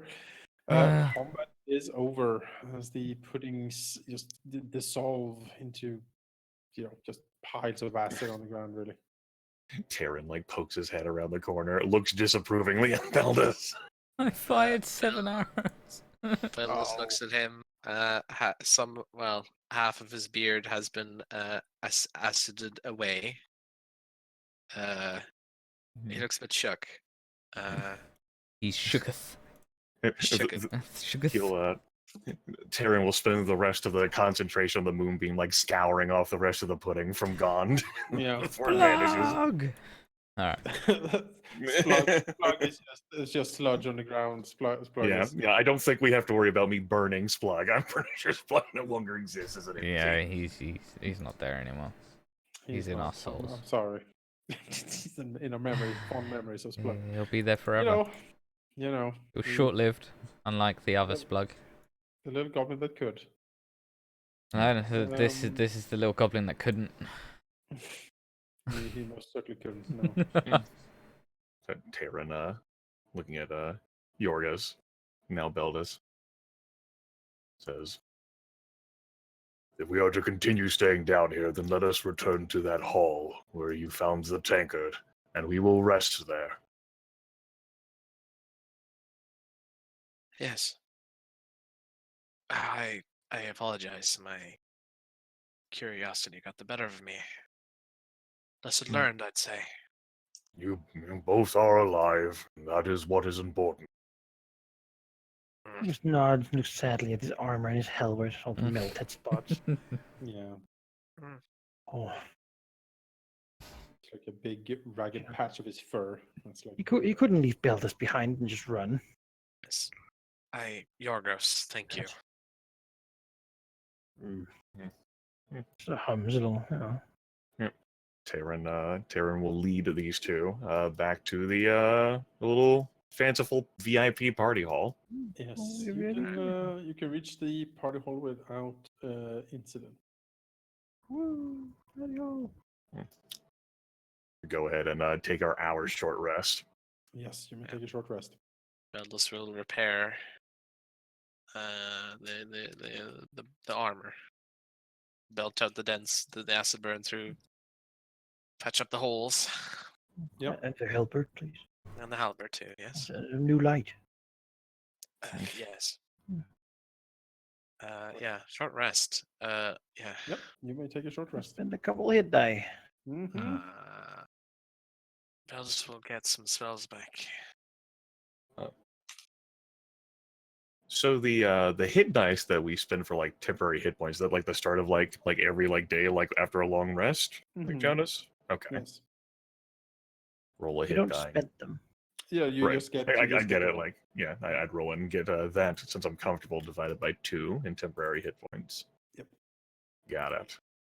Go ahead. I have a D10, right? It's been so long. Yeah, I've got a D10. A brutal coughing fit from Beldas. Oh. Alright then. That's not much. Those sweet wizard hit die. Sweet. I have one cleric hit die, and that rolled a 1, so, you know. Great. Oh. A great 1 hit point. Mm. Sexy. Yeah. Or after the end of this month, we'll pay the Temple of Ilustry either 60 gold pieces or 25% of my earnings, whichever is higher. Oh. Do we get a con to hit die healing? Yeah, Yes, you sure do. Oh, that was discussed. Yeah, that was last time. discussed I the last remember- time we had a short rest. Yeah. The alright. Well, that's 6 more. Add your 3 con. plus 2. Is it better? healing. And I do believe Halldamir was making the jokes at the time that these mechanics were never fully learned by you folks because Because of my character No, over healing not everything necessarily. 40 constantly. hit points healed across the party every short rest. And you had like Song of Rest as well from the bar. That never got used. That was never needed. Multiples could be taken in a row in order to just do infinite hit points. It was ridiculous, and I What got did all we of my die? spells back after every short rest. So I just needed to use all of my spell slots to heal people, use Channel Divinity to top everybody off, and then have a short rest, and all of my spells were back. And my Channel Divinities were back. It was ludicrous. Life Clerics. OP. well, let's not be hasty there. They had their role. I mean, you know, I heal the monster to death. she Behold. wiped out an entire 2 troglodyte tribes because of spirit guardians. It was mildly horrific, honestly. Mildly. Yeah, we had committed Genocidal. full-on genocide. Yeah, It well, was- it's only mildly problematic. Double genocide. They just couldn't stay in melee range long enough to hit her. I did think that the clerics were like full rest casters, though. No, just not. I think they are. It's just probably I like think some life. innate spells. Might be Channel different. Divinity, I thought was. Channel just a Divinity short was rest. 100% sure. It's a short rest. Yeah. Yep. I mean, maybe I remember it wrong. I have a very warped sense of that campaign. I guess you do. It was a whole different thing. Well, Madness. Well, rest had. Beldas repaired armor weapons. Okey-doke. Can't repair his beard though, unfortunately. no, that's not. Only time Mm, for a powerful mm. healing spell. During the hour, as Taerin nibbles on an apple from his pack, he's like, Mhm. So, well, now that we've gotten past that door, what other door is there now in this dungeon to go through? Well, there is the door that wished for the bronze face, or Right, we don't have one of those. Secrets. There was also a secret door that I believe Snapping Branch could not quite see. She knew where it was, In It's map. not how to open it. not how to open it. And then there was, of course, the door supposedly in the map. Well, I have an idea then. If there is another passage that Snapping Branch did not have how to open, then I'll open it. He says, with ominous undertones. Okay. Or overtones, even. All right. I guess it's still a bit burnt even after the rest. As he looks through his items. Okay. Pulls out a pickaxe. Oh yes. Crowbar comes out. Beldas. No. Sure, Yeah. let's try that. Map room Yeah. it is. Very bottom. Yeah, Nothing. that's it. That's the old dwarven mindset's way of conflict resolution. I will find the secret. We will find the secret. Dwarven Alright. ingenuity and power. So you're making your way back to the map room down south. Yes, Yeah. do we get waylaid by enemies? No, Hmm. you do not get waylaid by enemies. You can spot the troll chef in the meat room. He seems to be cooking, quote unquote, Leave him but alone. doesn't seem to like really disturb you if you leave him alone. Everyone needs a hobby. Uh, It's over here. that's Mhm. okay. Sure. Yeah. I wonder what happened to that revenant, though. I mean, we Wait. certainly haven't found the others. So. Has he left at this stage? It's been a few days. Yeah, I'm assuming he would have. Yeah. The revenant is gone. Yes. Alright. Yeah, he said he would want to go up north, but Good luck to him and his. we never found them. So Found one of them. it's Found true. one. Oh, over there. Oh. We said map room. But alright. I did, but I forgot that this was a thing as well. So Yeah. apologize. I didn't know there was a thing in the map room. When did you find the map thing? When did you find the thing in the map room? That's Well, what we I were looked at pointed map to room, by it the says tiefling. secret door down. We were but I told think about that's- it by the tiefling tiefling. whose heart we found. Oh, okay. That would be why I didn't know about it. Yeah. Looks at the wall. This was where she said if the thing was. I mean, Beldas shrugs. Yeah. No, I think thought I it was a remember. draft. I think Wind. Eleran even discovered it. I just Eleran, don't think he could do anything spotted about it. Yeah. He just couldn't figure out like a way of properly opening it. Yeah. Mhm. So Eleran will like come over and then he'll like point out the like general seams that he can see of the door and so we just could not figure out how it would open. Alright. Based on those seams, then, Taerin will look at this. Using his preternatural stone cutting, the pickaxe, see if he can, if there's a weakness here that he can, exploit to pop this thing open. Yeah, there might very well be. Let's see here. What would be a good check for applying pickaxe to door? Masonry tools? Don't you have those? I am a brewer and not a mason. Never mind then. Wow, way to well, assume his trade. You are trying to force it open. Mhm. The pickaxe. So Athletics? yeah, so athletics. I think that'll be fine. Okay. Very strong. Yes. Now, I do have stone cutting because of all dwarves have stone cutting, Yep. which normally allows me to provide like a proficiency bonus or at least double that. I can print that out. Mm-hmm. Would it be possible for me to add my proficiency bonus again to this, given its stony nature, or no? Yes. No, Okay. I think that's fine. It's Alright. yeah.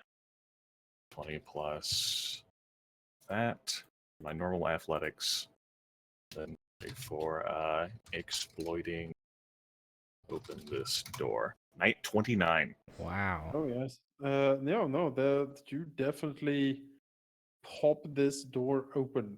It is does not have anything to put up against such stone cunning. And Taerin finds the weaknesses, says, just like it's like Grandmaster Chef, like Slashes it like, oh, yield And to then- me your secret stone door. and then one final boop. The door slides open. That final boop is with like a tiny hammer. That's what it is. Like from like my Dungeoneering pack. Yeah, it's like you go to town with this pickaxe, and then for the last like little bit, you just reach for your tiny little hammer and you give it this tiny little boop, and it opens. Mhm. Perfect. Door swings open, reveals corridors. More corridor. Ah. Taerin like inhales deeply, really content not to be breathing in like horrible, room? like ghastly, like flash. Like says, Ah, well, all done. No need for snapping, Branch. She'll be excited to know I'm sure there's more corridors behind this damn door. I'm very excited about it. I think we can remove this as a secret because, well, it no longer exists. It has been resolved. Right? Conflict resolution. Taerin spends some time like fussing away, putting stuff away in his backpack. Feel free to go ahead in the corridor if you want. It's just corridors, right? Damn mad mage and his crazy corridors. I'd be crazy too if I had nothing but corridors. And behold my hall of corridors. What's that? More corridors? Oh, I mean, cobble together corridors from all over Faerun. More some corridors from Cormier, some corridors. Just like mumbles off. Corridor collector. That's why he's so mad. I mean, you know what? I'll take the lead. Screw it. Do this. Okay. Alright. I'm a stealthy elf. Yes. That's right. Hello. A stealth, we'll call you. Stealth. What is round Alright. the fabled corner? Yes. What is around the family corner? More corridor. All right. I have a feeling it's gonna be going right back down here. Is there a keyhole or something I can peek through? Yes, an astute question. Eleran looks upon the door. But in fact, there is no keyhole at all. In fact, it's pretty sure the door is airtight now that he looks at it. That is very bizarre. I should come back. It's like gesture, just like 1 minute, 1 minute. Yeah. And Taerin's like done, like turns like going. They're like, oh, He says 1 minute, all right. Just has a look at the next door. Which one is the next door? This one. Okay. Well, that door is closed. It Mhm. does not appear to be airtight. Does it have a hole of which I may see through? Yes, yes. It should. Yeah. Well, peek in. You see faint light in there. There seems to be some sort of light emanating from inside the room. You see what appears to be a lot of rats milling about in the room. And some of them are quite big, like dogs. You can also see, like straight ahead of the door, a Mhm. big stone throne, and on top of it sleeps a very large corpulent rat, like next to a pile of food. Okay. Giant rats and the Rat King. Sure.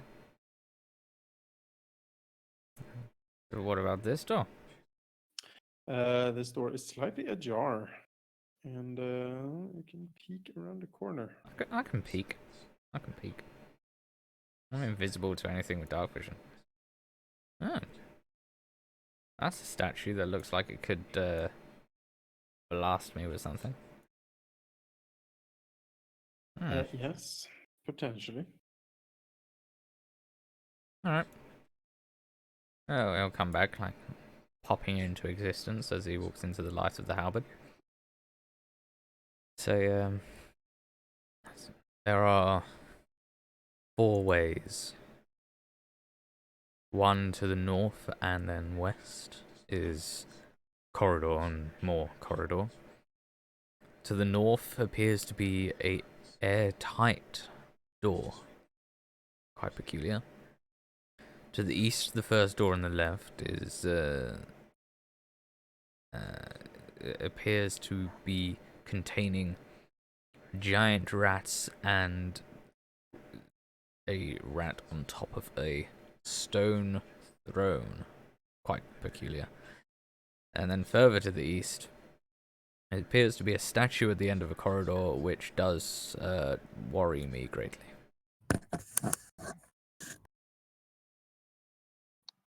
Oh, more and more mysteries. Well,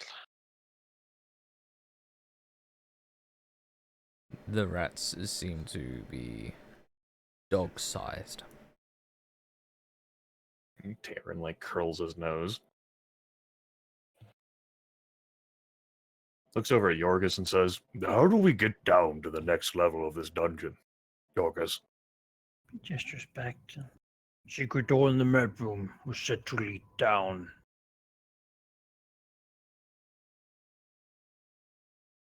he like looks through like the door he's opened. What do you two think? Should we go rooting through these rooms? We're gonna have to be fighting giant rats by the sounds of it.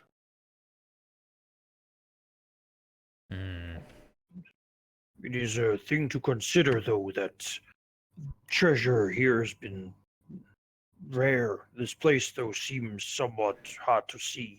Perhaps there is a chance something might have been left over from previous explorations.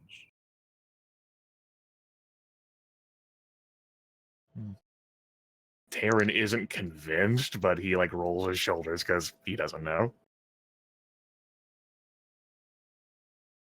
Eleran doesn't either. He's not particularly fooled by this. I'm willing to go exploring through here. If you are so, Beldas. Beldas shrugs. I mean, he's still rattled by his last encounter. I don't think he wants to go poking his nose into things. First, at least. Yorgos, this does not sound like any better of a fight than we had against the manticores. Shakes his head. Rats prove little worth, but the good word says never to shy away from a fight.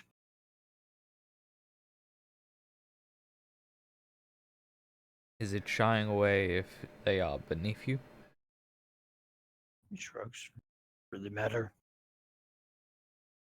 I'm not afraid of them. Mm-hmm. You don't have to be afraid of them. They might not be interesting enough to explore these No, rooms. you're not. I know that's what I mean. If I'm not afraid of them, then I don't have to fight them. So, do you fight what you're afraid of then? It's Oh, otherwise, how would you improve yourself if you don't challenge yourself? You have to find things that are terrible all right. and destroy them. The name of the foe hammer. Sort of nods to himself. Then we Then can do that leave. forever, and then things will. Well, it all makes sense. Well, this passage will be open until the Mad Mage says otherwise. Another one of our forays down here. We can see whether something's different about this part. Let's try that map room then. Not do that. There's also the strange mirror. But just break it at some point. Oh yeah, the No. mirror that was back there, and like in those corridors where we found that damn. I've been warned a lot about the mirror room already. Or the mirror room. With all the mirrors in the hallway that would absolutely destroy anything. So he doesn't really want to. Not the mirror room, of course, but the He was mirror. also warned about that's- vampires who turned out to be Right fake. there. So you can never know Mhm. what the bugbear said was true back then. But They haven't necessarily been the most reliable information source. no, But there was something about white ghosts, and he's like, ghosts is not what you hit with a halberd. Beldas will do a twirly twirl with the wand. All right. Would be here somewhere. The wand swirls around and then firmly points here. Beldas will go over to it and say, "Here." Point, I guess, where the wand is pointing. Mm-hmm. Yeah, we know something's here now, so I guess we can try and open it. Yes, you have a decent understanding where it is, thanks to the wand. Good, that's what it's there for. Pickaxe time. Certainly could be. And we can also try to see whether we can find the mechanism ourselves. I mean, yeah, I mean, Around, I mean, who's good at Uh, investigating? That's the question. Yes, investigation check. let's investigate. Sure. That's, Beldas will. Actually, never mind. He doesn't have any hit die. Never mind. He'll do the check anyway, though. 22. that is enough. Beldas finds what he believes would be the requirements for like popping it open. And that would then be a dex check with thieves' tools, or you can use your pickaxe, I reckon. With Just hit that proficiency. mechanism right there. Yeah. Oh. Back. Definitely don't have yeah. thieves' tools, so that's out of the question. We have that burglar's pack. I don't know what all that entails. Is there a thieves kit in the burglar's pack? Yeah, that's a good Let's question. see. I'll look at what a burglar's Probably. pack involves. Backpack, 1,000 ball bearings, 10 feet of string, a bell, 5 candles, a crowbar, a hammer, 10 pitons, a hood and lantern, 2 flasks of oil, 5 days' rations, a tinderbox, and a water skin. And also 50 feet of hemp and rope. No thieves' tools. No thieves' tools. Right. It's worth 16 gold Yes. pieces, but no thieves' tools. Bell. Gosh. I know a bell. Ding-a-ling-a-ling. Burglar's pack? Why would you have a bell? That's the purpose. Yeah. Alright. To burgle people with a bell. Taerin looks at the mechanism that Beldas pointed out and says, "Well, so long as the Mad Mage doesn't strike me down for this." He looks over like the ominous map over there. Well, It's I'll all have right. word and protect you. Over here. There you go. Fine. He doesn't, he looks at the pickaxe, doesn't think that's appropriate. He pulls out the hammer from the Dungeoneer's pack. I'll conflict resolve these mechanisms, I guess, God. Certainly. What do you want me to roll for conflict resolution? Well, let's see here. You're not Because this isn't really- stone at this point. No, let me think. Well, you could try to use fine motor skills, I think, to like pop the correct springs and whatnot. You could use, I reckon, intelligence to try to figure out, like, because you're like, oh, you're stone and I sort of know some stuff, so maybe we can figure out that way exactly what to pop. I think intelligence or dex is like the most. Well, like this stone doesn't look like a normal stone. Press. It's like, oh. No. Taerin looks at this, like he hovers over the hammer, and he looks at Bella and says, "This is a bad idea. I shouldn't do this." All weird cogs and.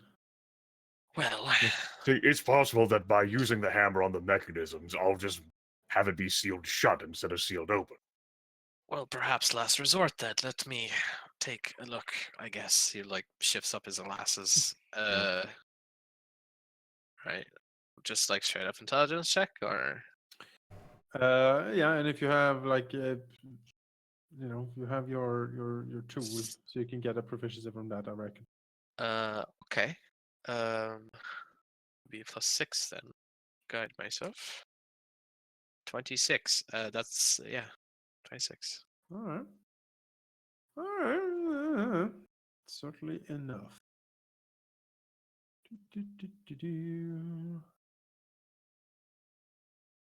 Here. Yes, a little spring and a pop, and the door slides open. Oh. Hey, looks back. I did it. Yes, you did. He claps Beldas hardly on the back. You see, Look at that. Hmm. You can tell Snapping Branch of your glorious exploits. Oh, yes, well, He perhaps she'll puts, be jealous. he puts the hammer back in the bag. And we have not offended some sort of bizarre sensibility here that might protect this door from being broken open. Great. Great. You hear that, Eleran? That's something to be happy about. I'm much more happy than you seem to believe, Taerin. I don't think that's true. You don't know what I believe. How happy do you think I am, Taerin? It's impossible to quantify. It is true. Very. How happy does do you think one I measure am? happiness? I just like the idea is like Eleran slowly strolling down into this corridor, like, how happy do you think I am? Like creepy, like. And, how do you measure? It's true. I think family intervention. You know, and then as he just slowly follows, and then Yorgos just steps out of the corner and he vanishes. Taerin, creeped out by the idea of basilisks, has like the mirror out, is like peeking around like the corner, like. Oh, Mr. Basilisk. So this resembles one of one of the tunneled passageways like we found earlier from the goblins, or More, it is not carved out like the goblin one. It is like mortar and stone as before, but it's sort of askew and sort of like something very hard and big like hit it once upon a time, and it sort of hasn't really corrected itself since. huh? So are we going down? Is there a slope to this, or? Nope. No, Alright. you're supposed to. It's all teleportation. Oh, of course. I I suppose don't it's really know if we're going down to the second level, 14th level. As we head down here, Taerin thinks to himself, like, if this is actually a passage down, it's possible that other adventurers do use this to travel. Are there any prints in the ground suggesting foot traffic? Yes, that's a good question, isn't it? That sounds fun like thing is survival checks. If There's there no was one. guarantee that the way up is the same as the way down. You see, it's Mm. all mess. Yes, a perception check seems to be in Yeah, order. I'll throw you a perception check. 11. You know what? I'll help. Well, 25. there's dust here, but there is definitely disturbance in the dust. Okay. You would guess that there is a decent chunk of traffic coming through here, although none in the close recent past. Going both ways. Yes. Okay. A traveled pathway. That means that this seeming dead end might not actually be a dead end. Walk into the wall, Taerin. I believe in you. I'm not falling for that trick.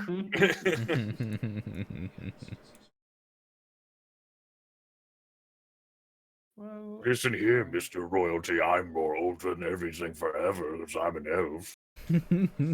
Hello, Majesty. looking at the wall from this angle, yes, there is a clear lever you can pull here that will probably open up like this part of the wall.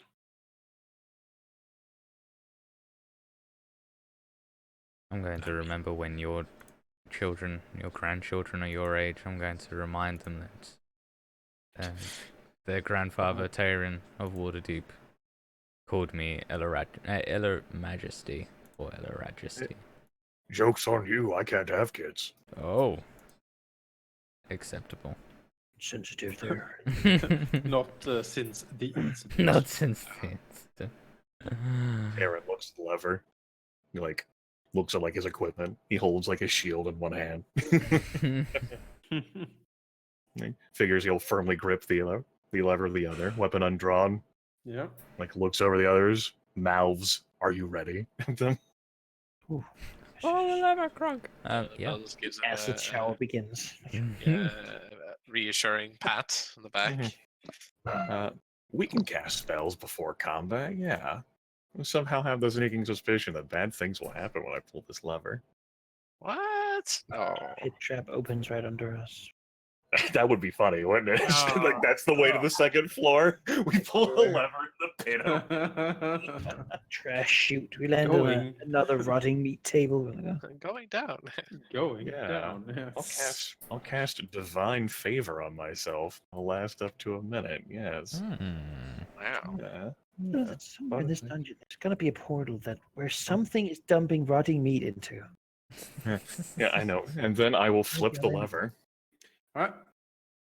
The door opens and the wall glides open. At this point, several things happen.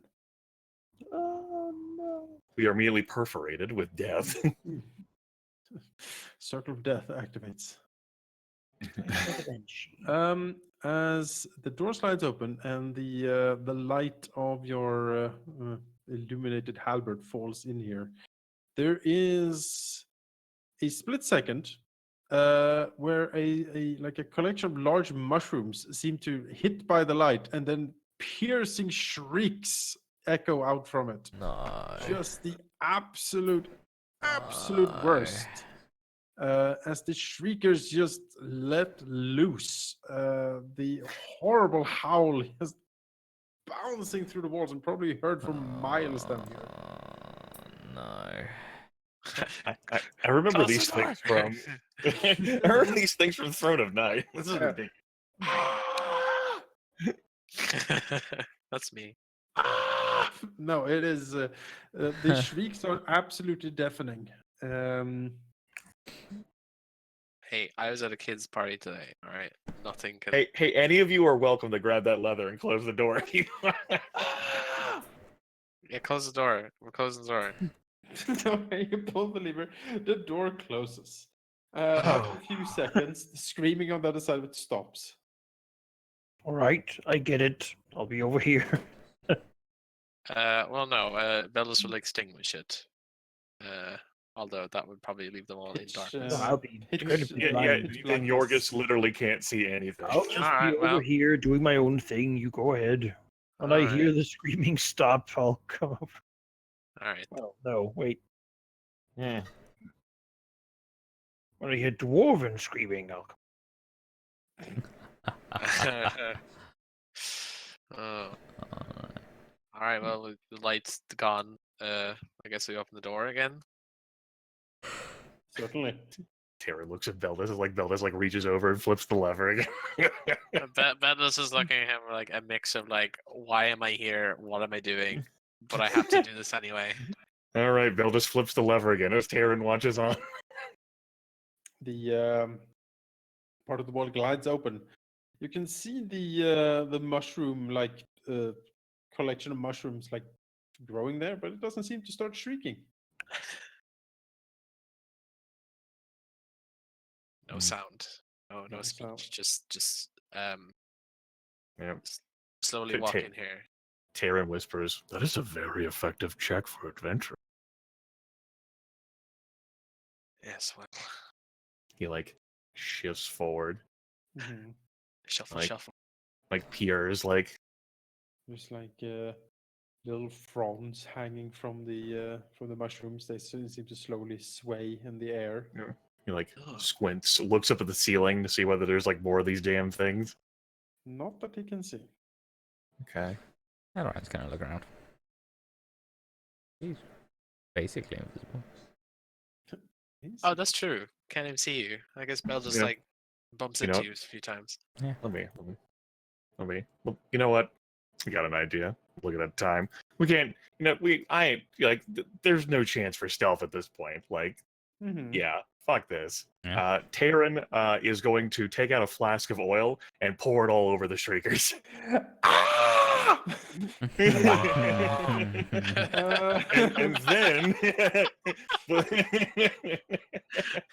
and then Oh my god. I'll give them light. I'll set the shriekers on fire. All right, well, as the fire starts to consume the shriekers shriek that they haven't shrieked before. The echo is rolling over. Steps on the other side, motions to Beldas and Eleran to get back over here. Oh, okay. Okay. Alright. Flips the lever. What was Luke down there? As Eleran finally comes into light, he's just shaking his head. Oh, the shrieking, it persists for a couple of rounds on the other side of the door. Sort of just, burns out, and you assume that he must have burned to a crisp, basically. Oh. Good job. You made roasted mushroom. Oh, yes. Taerin like wiggles like his ears, like especially like the mangled one that's been damaged, like shaking his head. At least it's muffled through the wall. Yeah. Breathes deeply. Says, "Now Yorgos can come with us."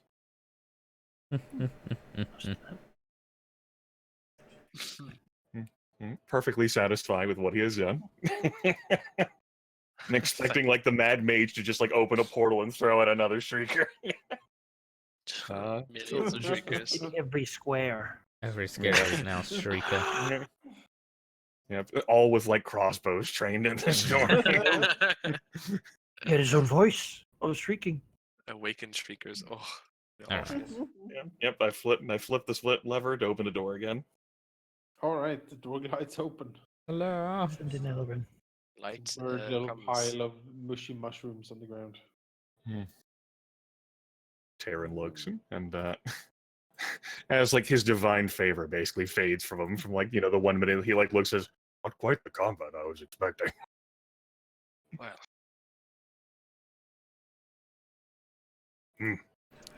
What's to the west of me?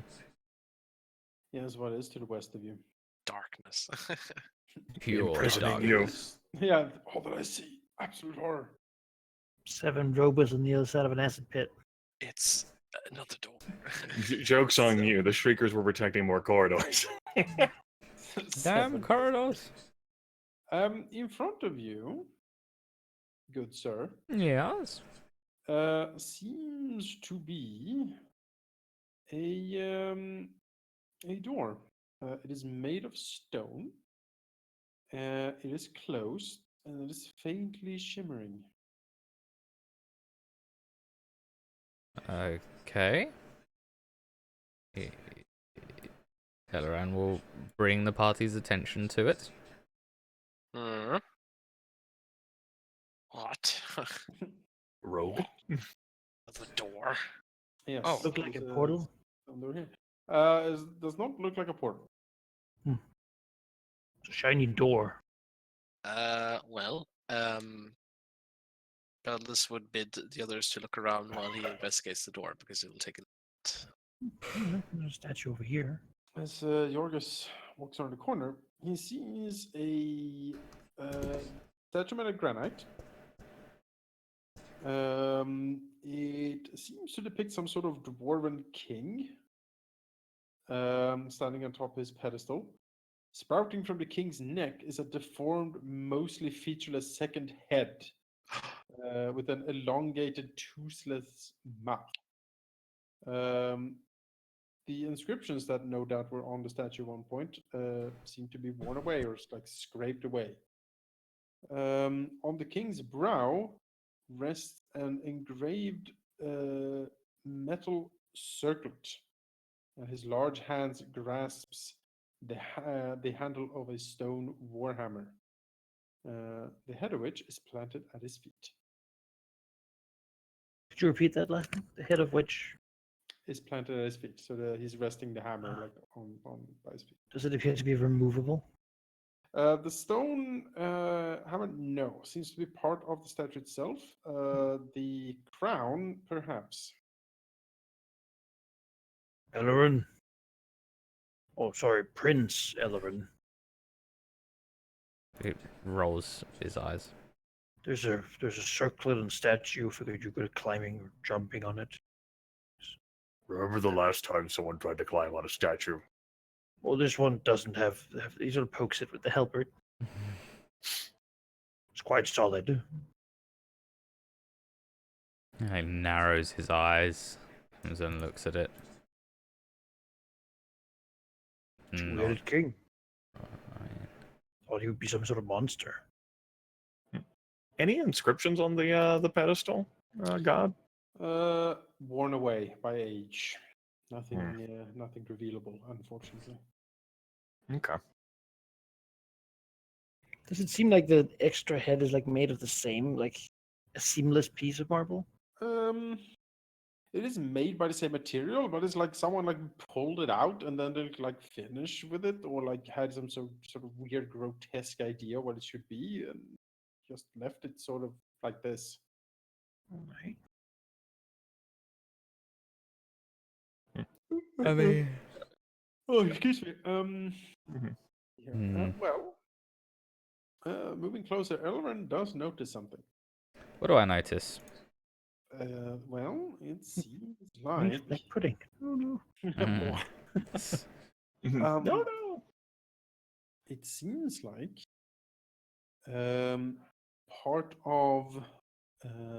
part of the statue is actually pressable. It seems like looking at it, perhaps the crown up top can be rotated, if not taken off. All right. Now I'm too intrigued. Well, he's intrigued by that. I think in the stunning silence, I think Taerin will shift a bit away and cock his head.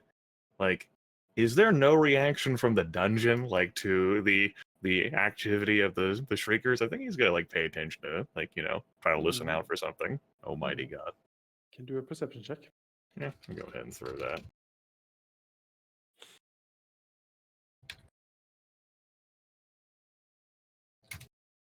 Sweet. Amazing. My ears are ringing and I don't hear anything.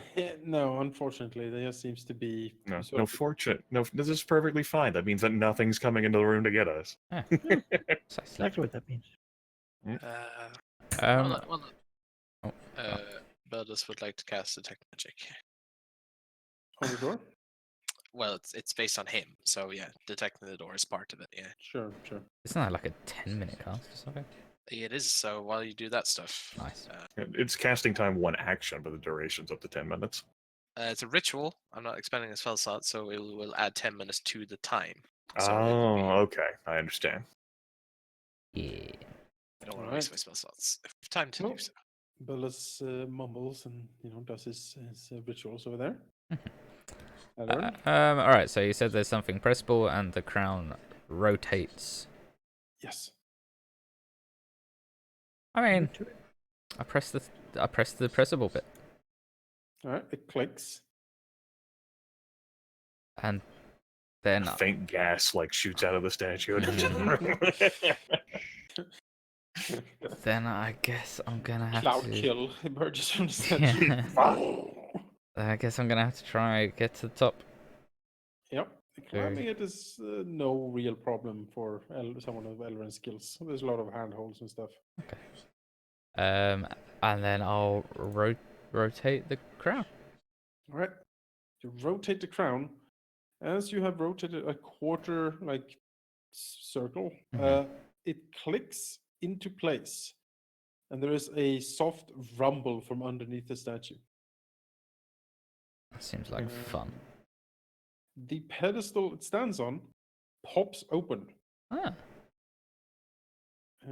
Inside of it, on a quite old and stained satin cushion, is a golden circlet similar to the one the statue is wearing, but yeah, in gold. ooh. Now I'm curious. It glitters. What's okay? Taerin looks towards the pedestal that's risen. That's clearly the only thing he can hear. He's like, "What?" I mean, he takes it. Takes the circlet. Okay. Picks up the circlet. Yes, it is glittering. There seems to be a lot of dwarven runes forged into it. I mean, I can speak and read Dwarvish. Yes. Well, these seems to be words of power. It's magical. You think it is? You think it is magical? Yes. Now, okay, I'm gonna roll a wisdom save, see if I'm being particularly wise. I'm being real wise. I'm not going to put it on just now. Okay. I'm going to wait for the dwarf who's casting his ritual. Yes. Oh, we'll wait. He's curious though.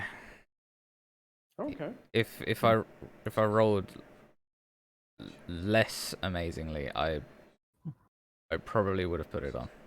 Yes. Well, the minutes pass, and Beldas, you activate your cone of magic detection. Circle Okay.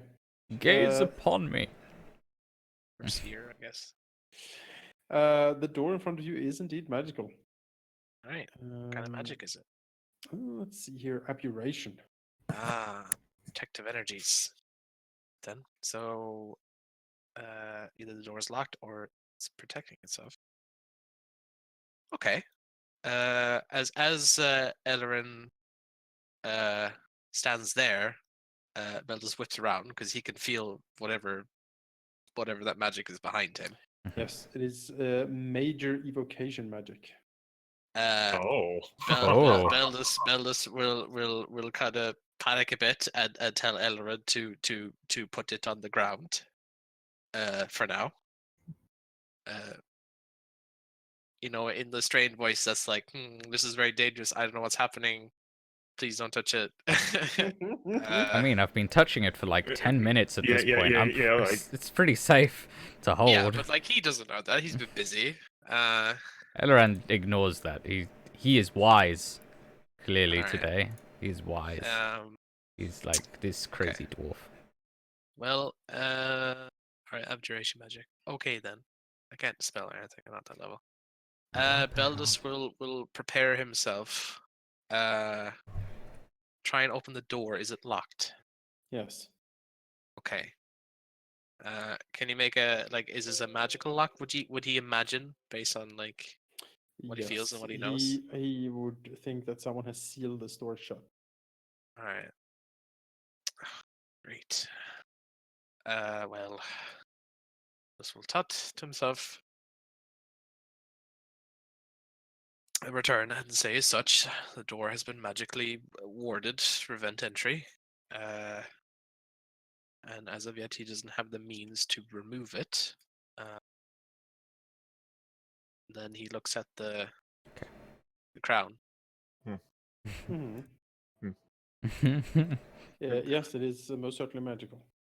Taerin looks at the crown, looks at Bella and says, "What's wrong with it? Why'd you tell Eleran to put it down?" Well, how would I say this? Evocation magic. He waves his hands like, around. Taerin just looks at Beldas. Big explosions. Taerin, possibly. That kind of magic. Taerin looks at Eleran, back at Yorgos, back at Beldas, says, "Suggestion. Why don't we take what we've got then, and head back up for the day? Stepping Branch might be concluding with her business, and that will give you time to look at the crown." Those nuts. I also need to take care of myself. Yes. Yes. Tinged. Yorgos, that I understand you're hurting for a fight, but Just, I suppose, when next you come down here, we can stop around the rats. Shrugs. Or go see what's here. And the magic door. yes, it is possible that whatever it is that is here is lurking around the corners waiting, and maybe if we go away and come back, they will not be so aware.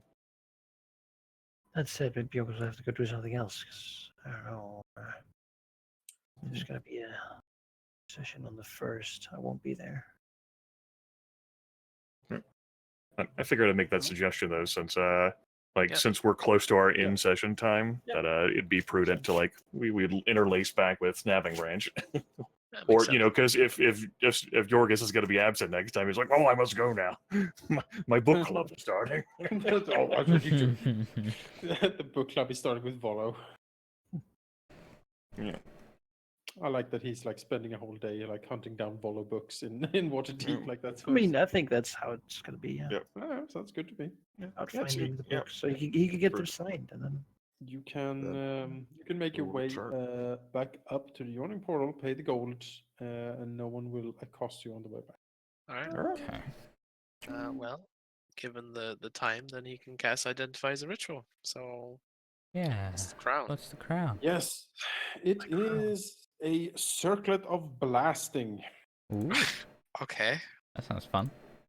It blasts potentially. Circlet of blasting. What sort of blasting does it do?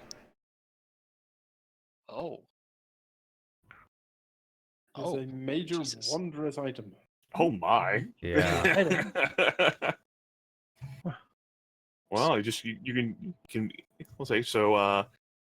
Once per like dawn cycle, you can Yep. use Scorching Ray with a +5. Yep. Okay. Neat. That sounds Yeah. pretty cool. I'm looking at the the, description of Scorching Ray. Neat. 3 rays of fire. Scorching Ray is pretty cool. One target of several. 2d6 each. Okay. How do magic items work in this edition? Can Well, anyone use them? usually- Or Anyone can use them if they know the command word, which you would do with identify. Certain magical items might need to you might need to attune to use properly, but the circular blasting is not one such item. interesting. Considering the circlet has a static attack bonus, then it doesn't matter who uses it. So Mm-hmm. It would be Yes, most prudent for someone who didn't have a good ranged attack. yes, which I'm thinking Yorgos possibly, or I think Taerin. Yorgos. Yeah. I can't cast spells though while raging. It's just using an well, item. I don't think it counts. it's a use item, I think. Can you? Yeah, that's the thing. If you can activate magical items while raging, then you could use this. Yeah. I don't know. Like, yeah, just It does say I can't cast spells or concentrate on spells while raging. If not though, you don't think it's appropriate, then I can wear the Dwarven crown. It does have Dwarven runes on it. True. It does. Yeah, that might be more appropriate. A lot of very angry dwarven runes. I mean, it's a powerful magic item. I do have javelins though. Mostly you'll use them when. I mean, against the black pudding, really, it'd be good, but it doesn't matter who has it then. Well, it is while raging, so like you can cast it before you rage, right? It's not a cast necessarily. it's Or an you can use the activation. item like I can put it on. It's not like it's going to go away. Well, it's just Just cast. we won't have it next session. Give it to I'll certainly give I'll it to take it. Taerin. I'll take it. Oh, Taerin wants it. No, I mean I don't know. I don't care. I won't need it. I don't need it. If Manaki, if you think Yorgos, thinks it would go well with his horns that he's got on him, and fashion accessory. No, yeah, no. I put on the magical circlet of blasting. Yeah. Okay. You can try to shoot it off just once for fun, It's basically the ray like emerges from the front of the crown. There's like a red jewel there. It's like shoots out of. Put circlet of blasting in my equipment. Yes. cool. All right. It's like super rare. Well, It's uncommon, but it is a major uncommon item. yeah. No one else It's like we a go. big deal. It's a Alright. big deal. Yes. Nice. So today's treasure haul was rather involved. We had the chain shirt, flail, the wooden flute, the silver necklace with the bloodstone, the silver fork, the burglar's pack, the fancy dwarven tankard, the drift globe, the copper crown with the malachite tips, and then the circle of blasting. Who's looking at that drift globe? Anyone? So Grimith, are you What's up? Are you still tracking that then? Because last time we spoke, I didn't know whether you were or not, so I just did it anyway. Yeah, I heard you tracking. I can also end up tracking it too. Everyone tracks. Sure. Wow. I don't do tracking. Everyone tracks Halldamir. I mean, I check. Everyone. I check. I promise. Don't come and hunt me. It's fine, Halldamir. I'll send you a note like it is Starfinder. Don't worry. Do we want to divide some treasure then? Yeah, why not? It seems we got But a decent we one. can. You kids want to sell the things that have a gold piece value attached to them? You have any interest I today? have no interest silver in fork? keeping them. No interest. You want a fancy dwarven tankard? Want a Um, silver necklace with a bloodstone? If it wasn't worth so much, I would keep it as like a keep like a thing, like a keepsake. Mm. But it's a lot of money. Yeah. I do like the drift globe, just in case I get separated and can't see nothing. Mhm. Yeah, but then you're getting 2 magic items. I know, right? So greedy And today. then you're just gonna take them both with you when you're absent. I'm needing everything. That's how it goes. Oh, You greedy bastard. He's the one that clicks need instead of greed. Like, Yeah, yep, need that's what I'm that. saying. Yep, need that. Need everything. Oh, no, it's nice. I can use a spell book. It's fine. Hits people in the head with. Yeah. I don't really know what to do with the chain shirt, flail, or wooden flute. I mean, I'm not trying to compete with Durnan for fucking business here. Like, he sells all this shit already. So I mean, I'm sure we can give it to the priestess. But I don't think she wants a normal changer to flail. Like I'm I mean, sure it's you can sell it in business. the just city. some It sells. some dead guy's clothes. Yeah, right? you just take it to the city. I'm sure someone will. Yeah. there's laws and regulations against that stuff. This is a What? Or you sell it You to have to- Durham You so have that to he register your weaponry. You you can't go can't- into an armor and be like, "Hey, you want to buy this chain shirt I have?" You think this is like a punch? Yeah, he'll look at it and say, 4 copper pieces. Well, that's Yeah, more. well, than I one mean, thing, he gives isn't us a reduced cost. That's I how mean, selling you works. can just keep it as a backup weapon and armor, because there's apparently enough things in this damn dungeon that can dissolve that shit. Nah, fuck chain shirt and flail. I don't need Not the that. wooden flute, though. I mean, we sell it now and then go 3 We'll levels. sell it to 3 strings. Find my wooden Ah. flute, and I will give you money. Statue. 3 strings will buy the wooden flute for 2 gold pieces. There you go. Oh yes, it's happening. Maybe wash it before you use it, though. But yeah. And she's like, give it to the Oh, goblin. yeah. The next one. I don't know. Maybe Snapping Ranch will know some sort of collector for the copper crown with the malachite on it, or maybe we can just like take the malachite off of the crown. The it is a bit melted from the pudding. It will be worth 75 gold pieces. Okay. Still pretty good.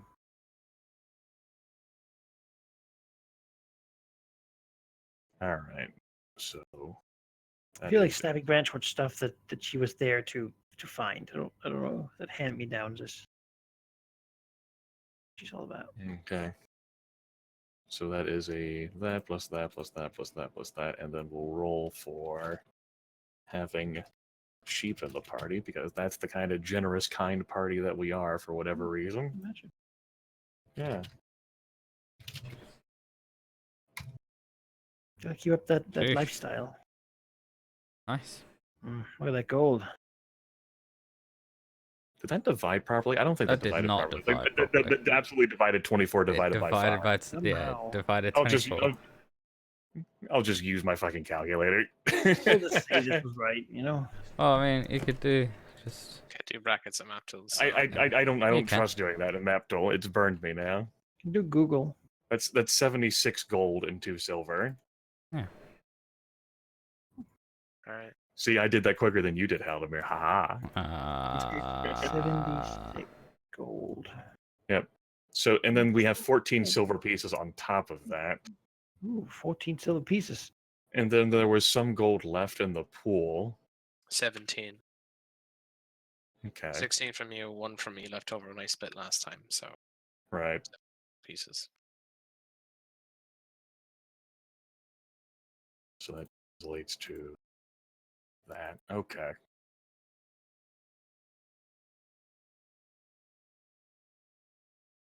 All right. Then everyone can take 76 gold and 2 silver. Mm-hmm. I will calculate the pool now to just have 18 gold and 4 silver. Sure. Makes sense. And we're still 15 years away from leveling up. We might not be 15 years away from the next floor of the dungeon. No, we'll be quite close. That, you know. Yes, perhaps so. I will I will calculate the XP and post later. I need to do some additions here. Mm-hmm. Do. Oh yeah, I can't imagine we're gonna have. What is it?